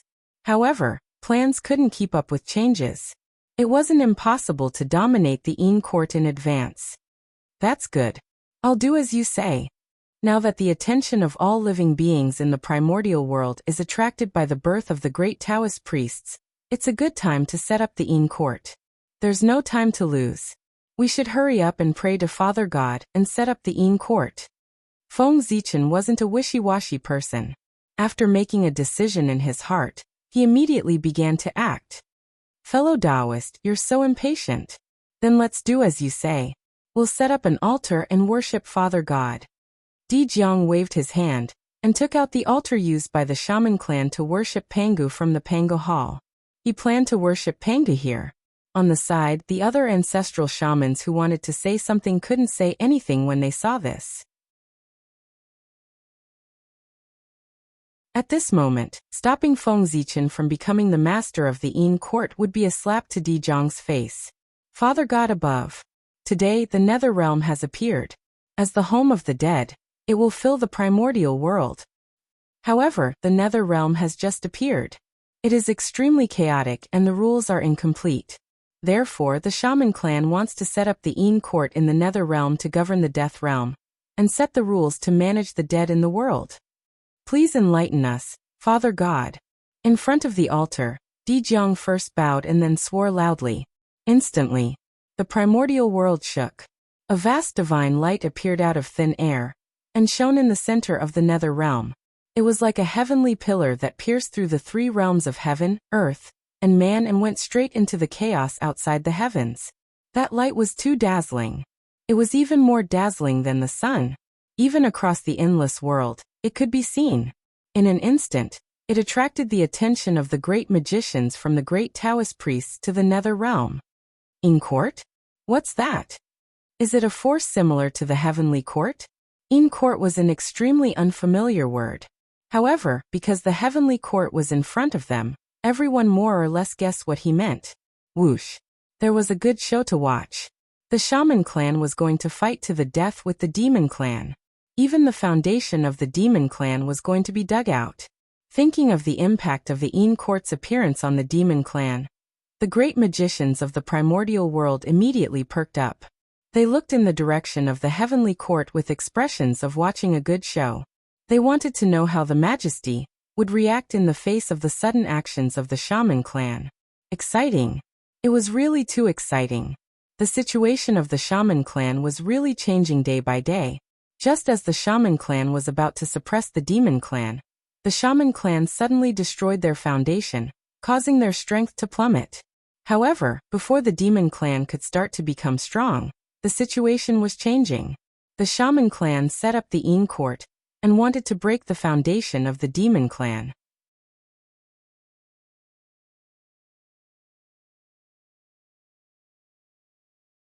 Chapter 424. This time, it was the demons' turn to be candles. In the Lingxiao Hall, Di Jun's expression changed with a whoosh. It became extremely gloomy and ugly. Boundless flames of fury surged around his body, shattering the void and distorting the laws of nature. Bang! The Magi deserved to die. Di Jun roared angrily as he smashed the glass cup in his hand. Instantly, a terrifying aura filled the air, suppressing the Yao gods below to the point of suffocation. Powerful. Incomparably powerful. Compared to the previous Great Magi Demon War, Di Jun had become even stronger. Just the aura he emitted was enough to make Daoyuo Jingxian unable to resist. Moreover, these people were not the weaklings among Daoyuo Jingxian. From this, it could be seen that Di Jun's strength was not far from that of primordial chaos Daoyuo Jingxian. However, even though he was so powerful, he was incomparably furious at this moment. That anger was not only directed at the Magi, but also at himself. Di Jun hated it. He hated the Magi for stopping him from achieving the Tao. He hated the Magi for establishing the Een court and sharing the destiny of the heavenly court. Just now, the Een court was established. In an instant, a quarter of the huge destiny that originally belonged to the heavenly court disappeared and flowed into the Een court. How could Di Jun not hate this? Ever since the establishment of the demon race, they had experienced countless hardships and countless battles. However, they had never suffered such a great loss like today. A quarter of one's providence was a price that was enough to make the demons suffer. Even when they were almost exterminated by the Magi last time, the demon race did not suffer such a great loss. The pain of having their bones dug out was greater than this. Of course, Di Jun hated himself even more. He hated himself for being useless and unable to do anything to the Magi. If he could be invincible in the primordial world, why would he be afraid of the Magi? Why would he be afraid of the 12 ancestral Magi? It was because he was not strong enough. Shame. A great shame. When the demon race was at its weakest, we had never been so severely injured. However, just when the demon race was at its peak, our demon race suffered such a heavy blow that our foundation was almost shaken. This, after Di Jun, Tai roared, unable to suppress his anger. Her tone was filled with humiliation and bone-deep hatred. A vast and boundless aura emanated from his body. It was even more profound and powerful than Di Jun's.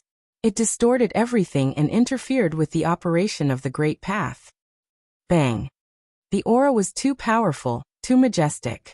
Several Yao gods who had just become Daoyuo Jingxian were completely unable to withstand it, and were crushed to the ground.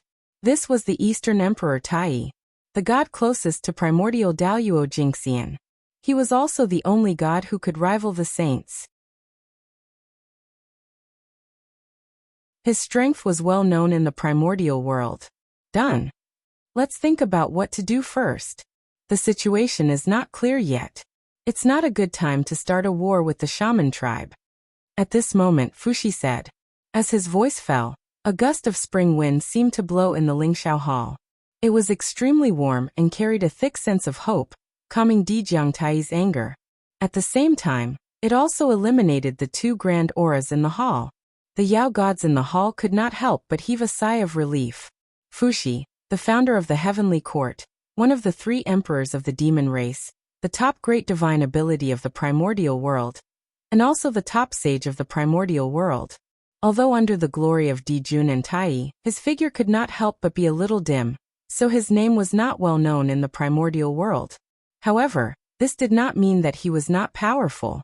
On the contrary, Fuxi was very powerful. Even if he was not as powerful as Di Jun and Tai, he was not far behind. In terms of victory or defeat, he might not be a match. If they really fought to the death, the outcome would be hard to say.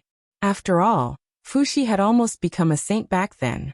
Looking into the past, Taoist Hongjun had attained the Tao and was going to preach the Great Path in the Purple Cloud Palace. For a time, all the Daoyuo Jingxian in the primordial world set off, and headed to the chaos outside the heavens to search for the Purple Cloud Palace and try their luck. Among them, the three pure ones were the first to arrive, followed by Fuxi and Yuhua. At that time, Fuxi could tell that the 6 seats were extraordinary, and seemed to contain a great opportunity. With his ability, he could have occupied a seat. However, he refused and gave this great opportunity to his only sister. Fuxi's strength was beyond imagination. The Khanate 8 trigrams was what he could show. The Zhouxing array was his achievement.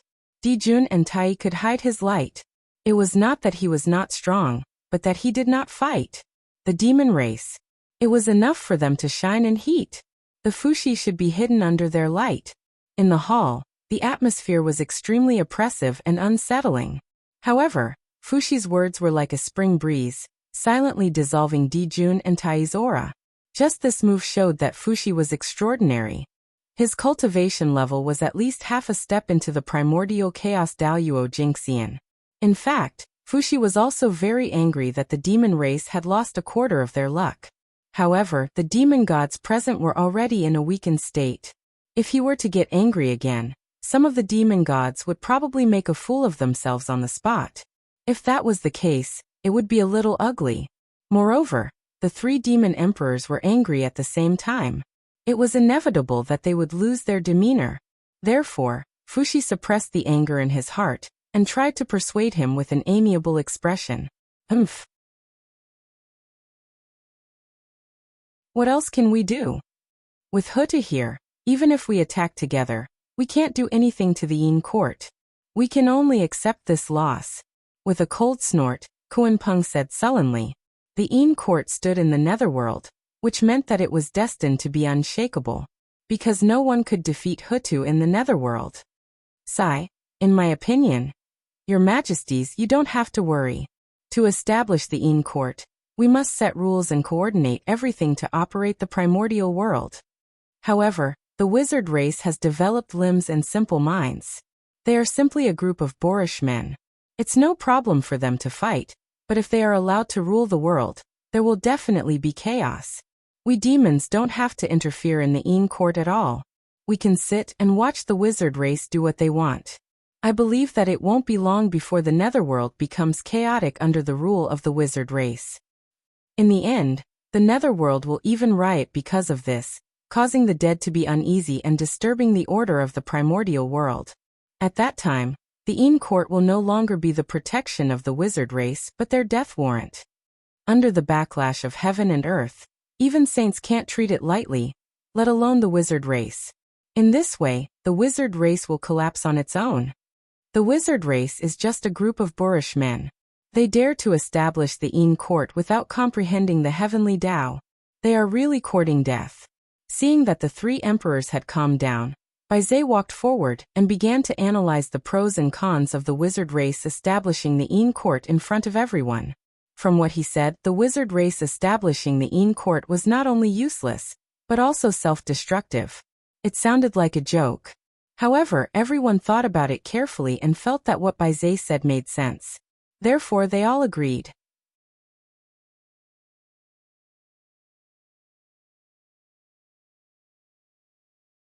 Chapter 425.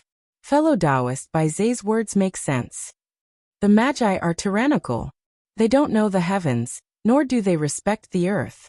They are all disliked by the heavenly Tao. Isn't the establishment of the heavenly courts taking the initiative to hand the heavenly Tao a knife? If it's not a path to death, what is it? The heavenly Tao was the true ruler of the primordial world. The sentence that the heavenly Tao did not like had already doomed the Magi's tragic fate. However, the Magi did not know. Perhaps they knew, but they did not care. Anyway, they did not take the heavenly Tao seriously.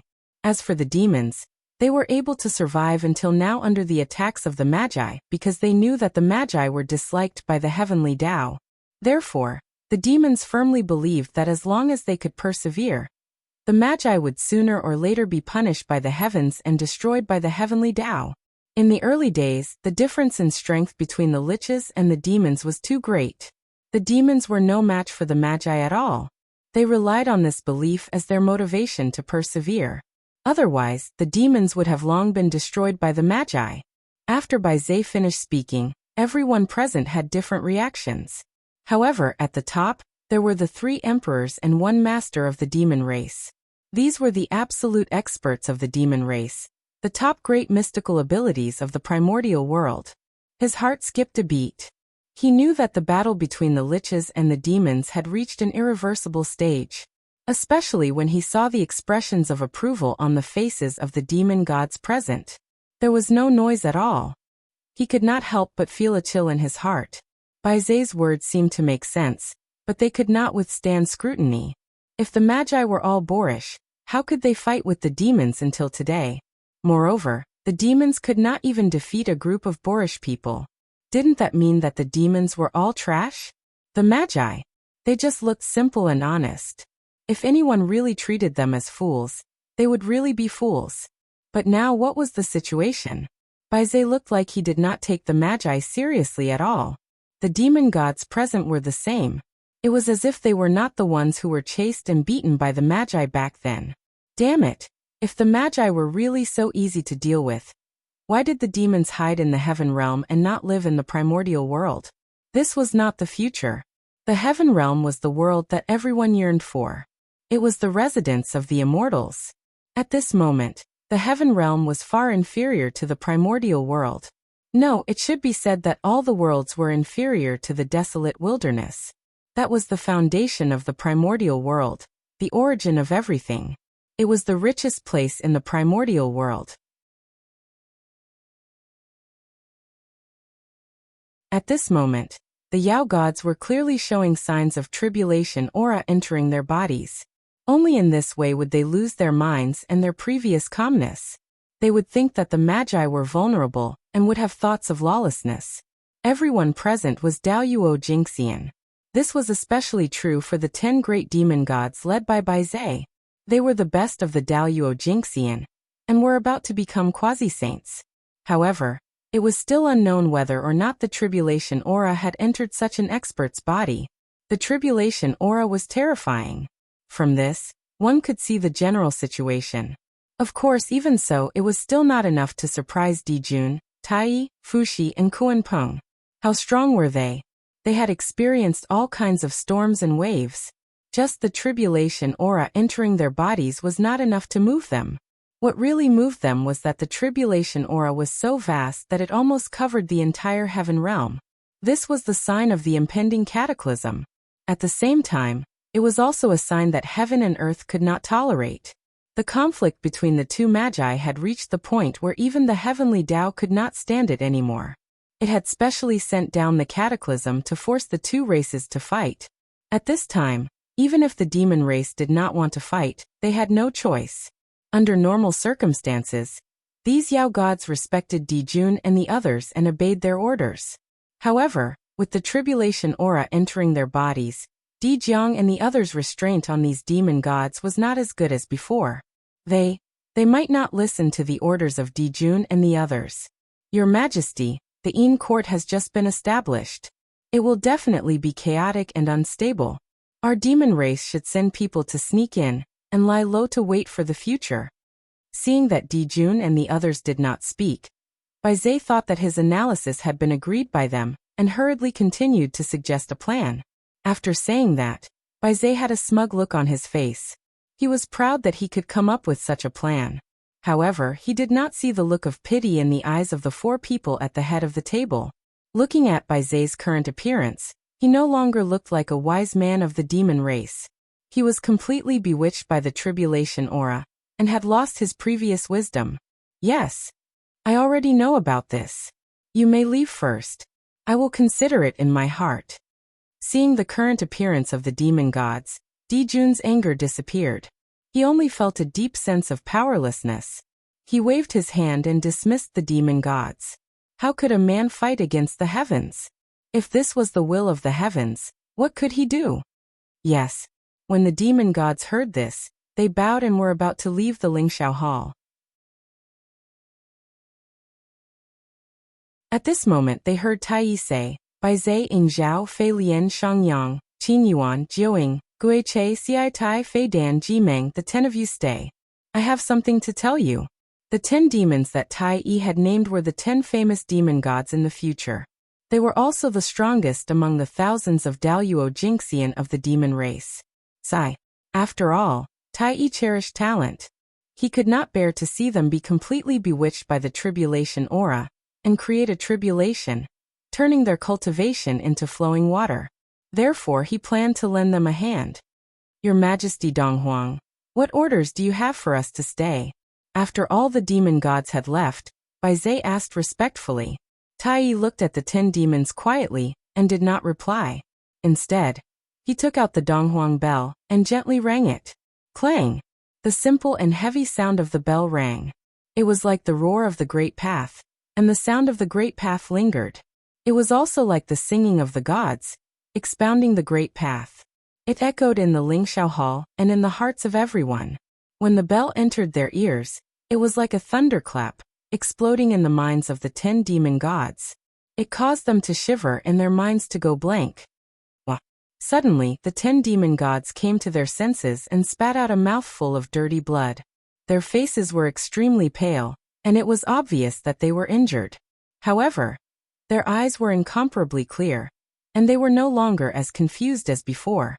In just 1 second, Tai had eliminated the tribulation aura on their bodies.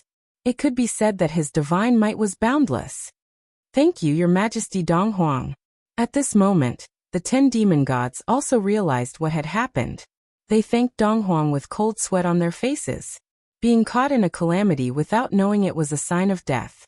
If Tai had not intervened, their fate would have been worrying. It's fine. I only eliminated the tribulation aura for you, but I did not eliminate your tribulation. This tribulation is too big. The entire demon clan is in it. Therefore there is nothing I can do. From now on, you must be careful. If the tribulation aura enters your bodies again, I will not be able to save you. Tai waved his hand, indicating that they did not need to worry. This time, Tai could help them get rid of the tribulation aura, but next time he would not. Moreover, Tai was also deeply involved in this tribulation. If they wanted to transcend the tribulation, they still had to rely on themselves, who could protect others for a lifetime.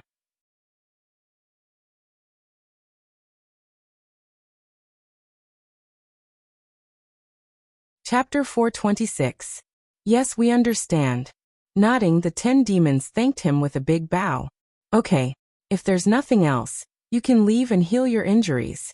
Tai waved his hand and said. Yes. The 10 demons left as they were told. Sigh. Looking at the backs of the 10 demons, Fushi suddenly sighed. His realm was far beyond what the 10 demons could compare to. Naturally, he could see things that the 10 demons could not see. In his eyes, the 10 demons were all enveloped by black air currents. That was the tribulation aura, which could enchant the mind.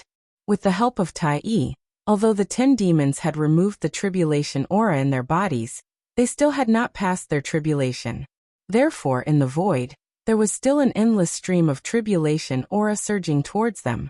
They were waiting for them to lose their minds, and continue to pollute their minds. Although Tai was strong, he could only treat the symptoms, not the root cause. It was because of this that Fushi sighed. Second brother, Why do you have to do this? Everyone has their own fate. Why do you have to interfere?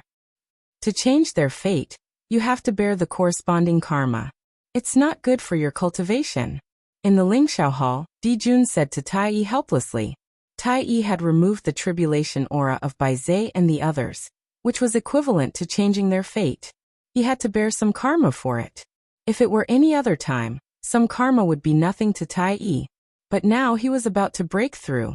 It was the time to end all karma and pursue the fusion of primordial energy. Rashly interfering with their fate would definitely cause an unknown impact on his breakthrough. Moreover, Tai Yi was also involved in this tribulation. Helping the 10 demons meant bearing a part of their tribulation. This way, it would increase his tribulation and cause unexpected danger. Therefore, in Dijun's opinion, Tai Yi's action was extremely inappropriate. With their strength, it was impossible to remove the tribulation aura of the entire demon race. However, it was still possible to remove the tribulation aura of some demon gods. However, they did not do so. Instead, they allowed the demon gods to fall into the tribulation because they were worried about this. They were the protagonists of the tribulation and were in danger. If they helped others transcend the tribulation, their chances of survival would be slim. Big Brother, they are all outstanding figures among the demon gods, half-step quasi-saints. With my help, you can take that crucial step and become a quasi-sage.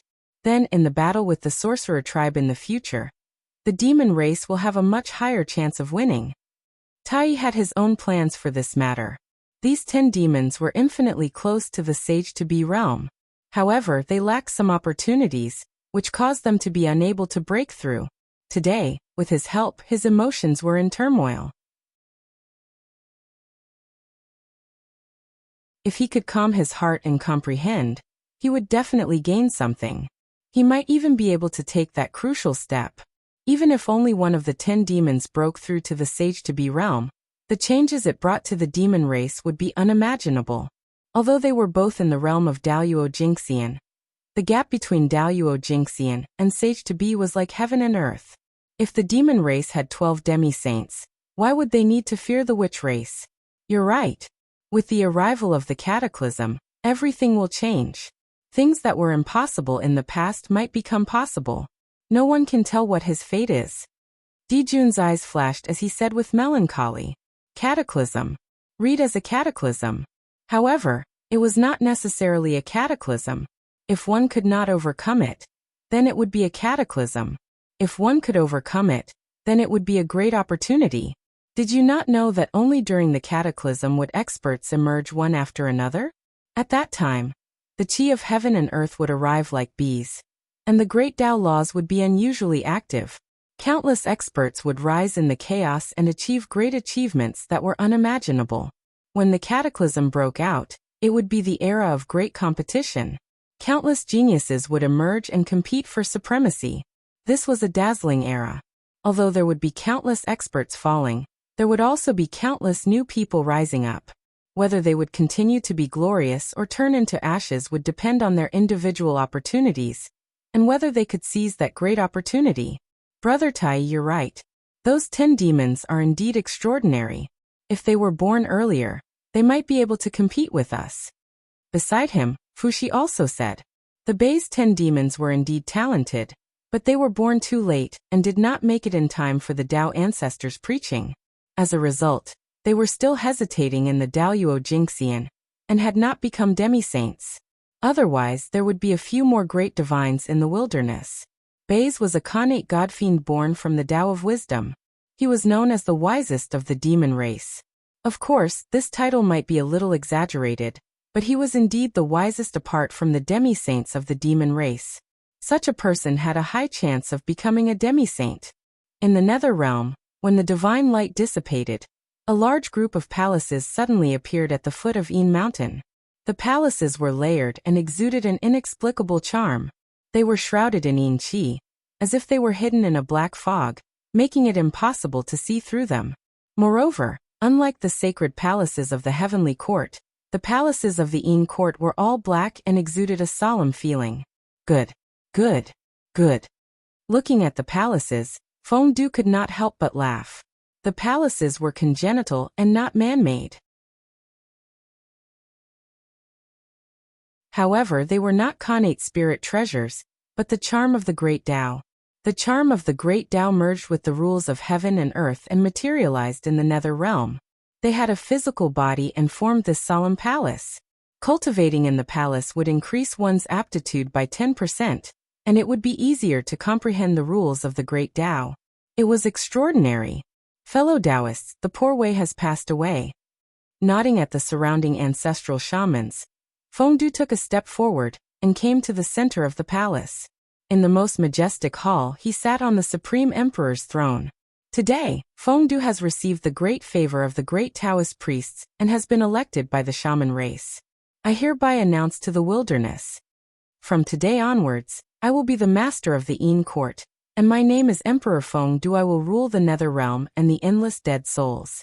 Immediately, Fengdu's majestic voice resounded throughout the wilderness, announcing his existence to all living beings. Fengdu.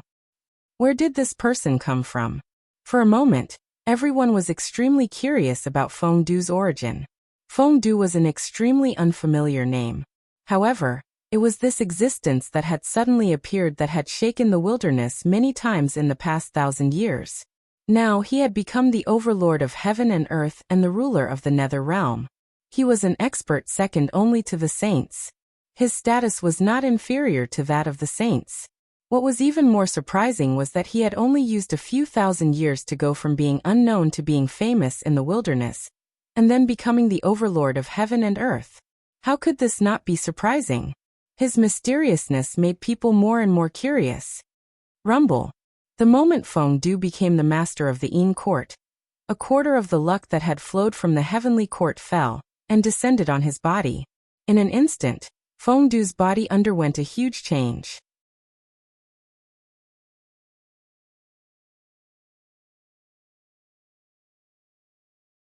Chapter 427.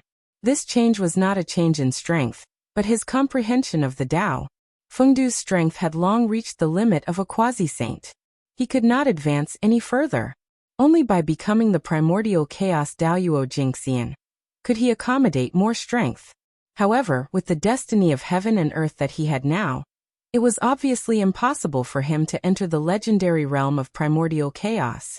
Therefore, after the destiny of heaven and earth entered Fengdu's body, it found that it could not increase his strength, so it expanded his horizons and enhanced his comprehension of the Tao, allowing him to observe the world from a higher perspective. In Fengdu's eyes, the world suddenly changed.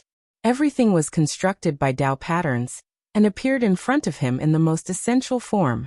The mysteries of heaven and earth were all in it. At this time, Fengdu was only 1 or 2 levels weaker than the Taoist priest Feng Zichen's perspective. It could be said that it was extremely extraordinary. Why did the people pursue the destiny of heaven and earth? That was it. Even if he did not use the destiny of heaven and earth to increase his cultivation, he could still assist in his cultivation. This was the strongest cultivation treasure in the primordial world. Buzz, the destiny of heaven and earth added to his body, bringing changes to Fengdu. In his body, the imperial seal of Fengdu suddenly trembled violently. It flew out of his body and floated in front of him. Rumble. In the next moment, the power of heaven and earth came and gathered on the imperial seal of Fengdu, causing its level to soar. In the blink of an eye, it reached the limit of an innate spirit treasure, and became a supreme-grade innate spirit treasure. This treasure that was born with the destiny of the netherworld underwent an astonishing transformation. As Fengdu became the lord of the netherworld, it became one of the strongest innate spirit treasures in one fell swoop. Strong. The seal of Fengdu represented the supreme authority of the netherworld. It had the ability to dominate life and death. It was easy to imagine how powerful it was. Fellow Taoists, now that the Yin court has been formed, I still lack some helpers. I hope that you can help me. After everything calmed down, Fengdu walked out of the hall and said to the ancestral shamans, without the experts of the shaman race to support them, wouldn't the Yin court become the joke of the primordial world with just the big and small cats of the ghost path? In the vast netherworld, not to mention the Daoyuo Jingxian, even the Tai Jingxian couldn't take it out. If word got out, who would think highly of the Yin court? In this way, how could the Een court compete with the celestial court? Een court had just been established, but it had already lost all of its prestige. This was a scene that Fengdu definitely didn't want to see. Therefore, after stabilizing the Een court, Fengdu immediately went to the 12 ancestral sorcerers and urged them to quickly send people over. The Een court has just been established, and it can't be without powerful experts. I'll ask Xingtian to come over and assist you. As soon as Fengdu finished speaking, Huta sent out Xingtian to show her support. Xingtian, a Khanate Grand Magus, was born from Penga's heart. He could be said to be a top-notch Khanate god. He was the most powerful being in the Hutu tribe aside from Huta Hutu. It could be said that the Lady of Earth had sacrificed a lot to send him here. Thank you, fellow Taoist. Everyone knew how powerful Xingtian was. Although his realm was still Daoyuo Jingxian, and he had not stepped into the realm of Sage to be, but his strength had long surpassed the limits of the realm. Even ordinary quasi-saints were no match for him. Xingtian could be considered a mighty figure in the untainted land. If Feng Zichen dispelled all the external forces, he might not be a match for him. His strength was so strong that few people in the same realm could compete with him. However, Fengdu thought about it. If Xingtian came, who would be in charge of the Huta tribe? Fellow Taoist, if Xingtian comes, what should the Huta tribe do? Fengdu was puzzled, so he asked directly. After losing Hutu and Xingtian, the Huta tribe would be half-crippled. Since I'm in the Nether realm, the Huta tribe will naturally follow me. Other than the warriors of the Witch tribe, the rest of the Huta tribe will migrate to the Nether realm. After becoming a saint, the Huta tribe could clearly see the future of the Witch tribe. They would perish together with the Demon tribe. This was a destiny that could not be changed. Therefore, he wanted to leave some seeds for the Witch tribe. The Huta tribe was his choice. It was not that the Huta tribe did not want to choose other tribes, but if he chose another tribe, the other ancestral sorcerers would not agree. Since that was the case, he would leave the warriors behind to deal with the great war of the Witch Demon tribe. The rest would migrate to the Nether realm to reproduce. That's good. Fengdu nodded at the Huta tribe and looked at the other ancestral sorcerers. To be honest, the Huta tribe alone was enough to maintain the operation of the Een court. But who would have too much time on their hands? Well said, well said. Later, I will select a portion of my clansmen and send them to the Nether realm. This was all agreed upon earlier. Of course, Dijiang would not act at the last minute. It's all here. Thank you, fellow Taoists. After thanking everyone again, Fengdu bid farewell and left. The Een court had just been established, and there were still a lot of things waiting for him to deal with. How could he have time to chat with others? How would the Een court operate? How would the Witch tribe be arranged? How would the power be divided? All of these needed him to deal with. He was really busy. Not to mention how busy Fengdu was in the Nether realm. On the other side, Feng Zichen's deduction had already ended. Seeing that the gazes of the primordial world experts were focused on the Nether realm, he turned around and escaped into the void. It had been some days since he left the human race. It was time to go back and take a look. Before Feng Zichen left the human race, he was only at the late stage of Daoyuo Jinxian's cultivation.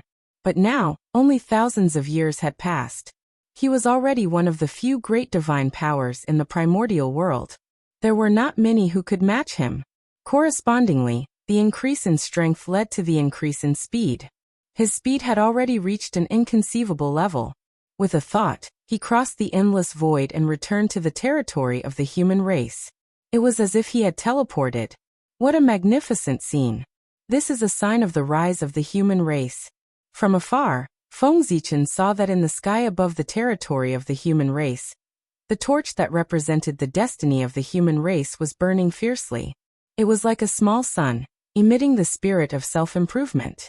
This destiny was more than 10 times stronger than before he left. It seemed to have the atmosphere of a large clan. Good boy. I've only left the human race for thousands of years. Why does it feel like I've left for hundreds of thousands of years? Isn't this destiny rising too quickly? Could it be that something big happened to the human race after I left? When he first saw the destiny of the human race, Feng Zichen was also shocked. Wasn't this too much?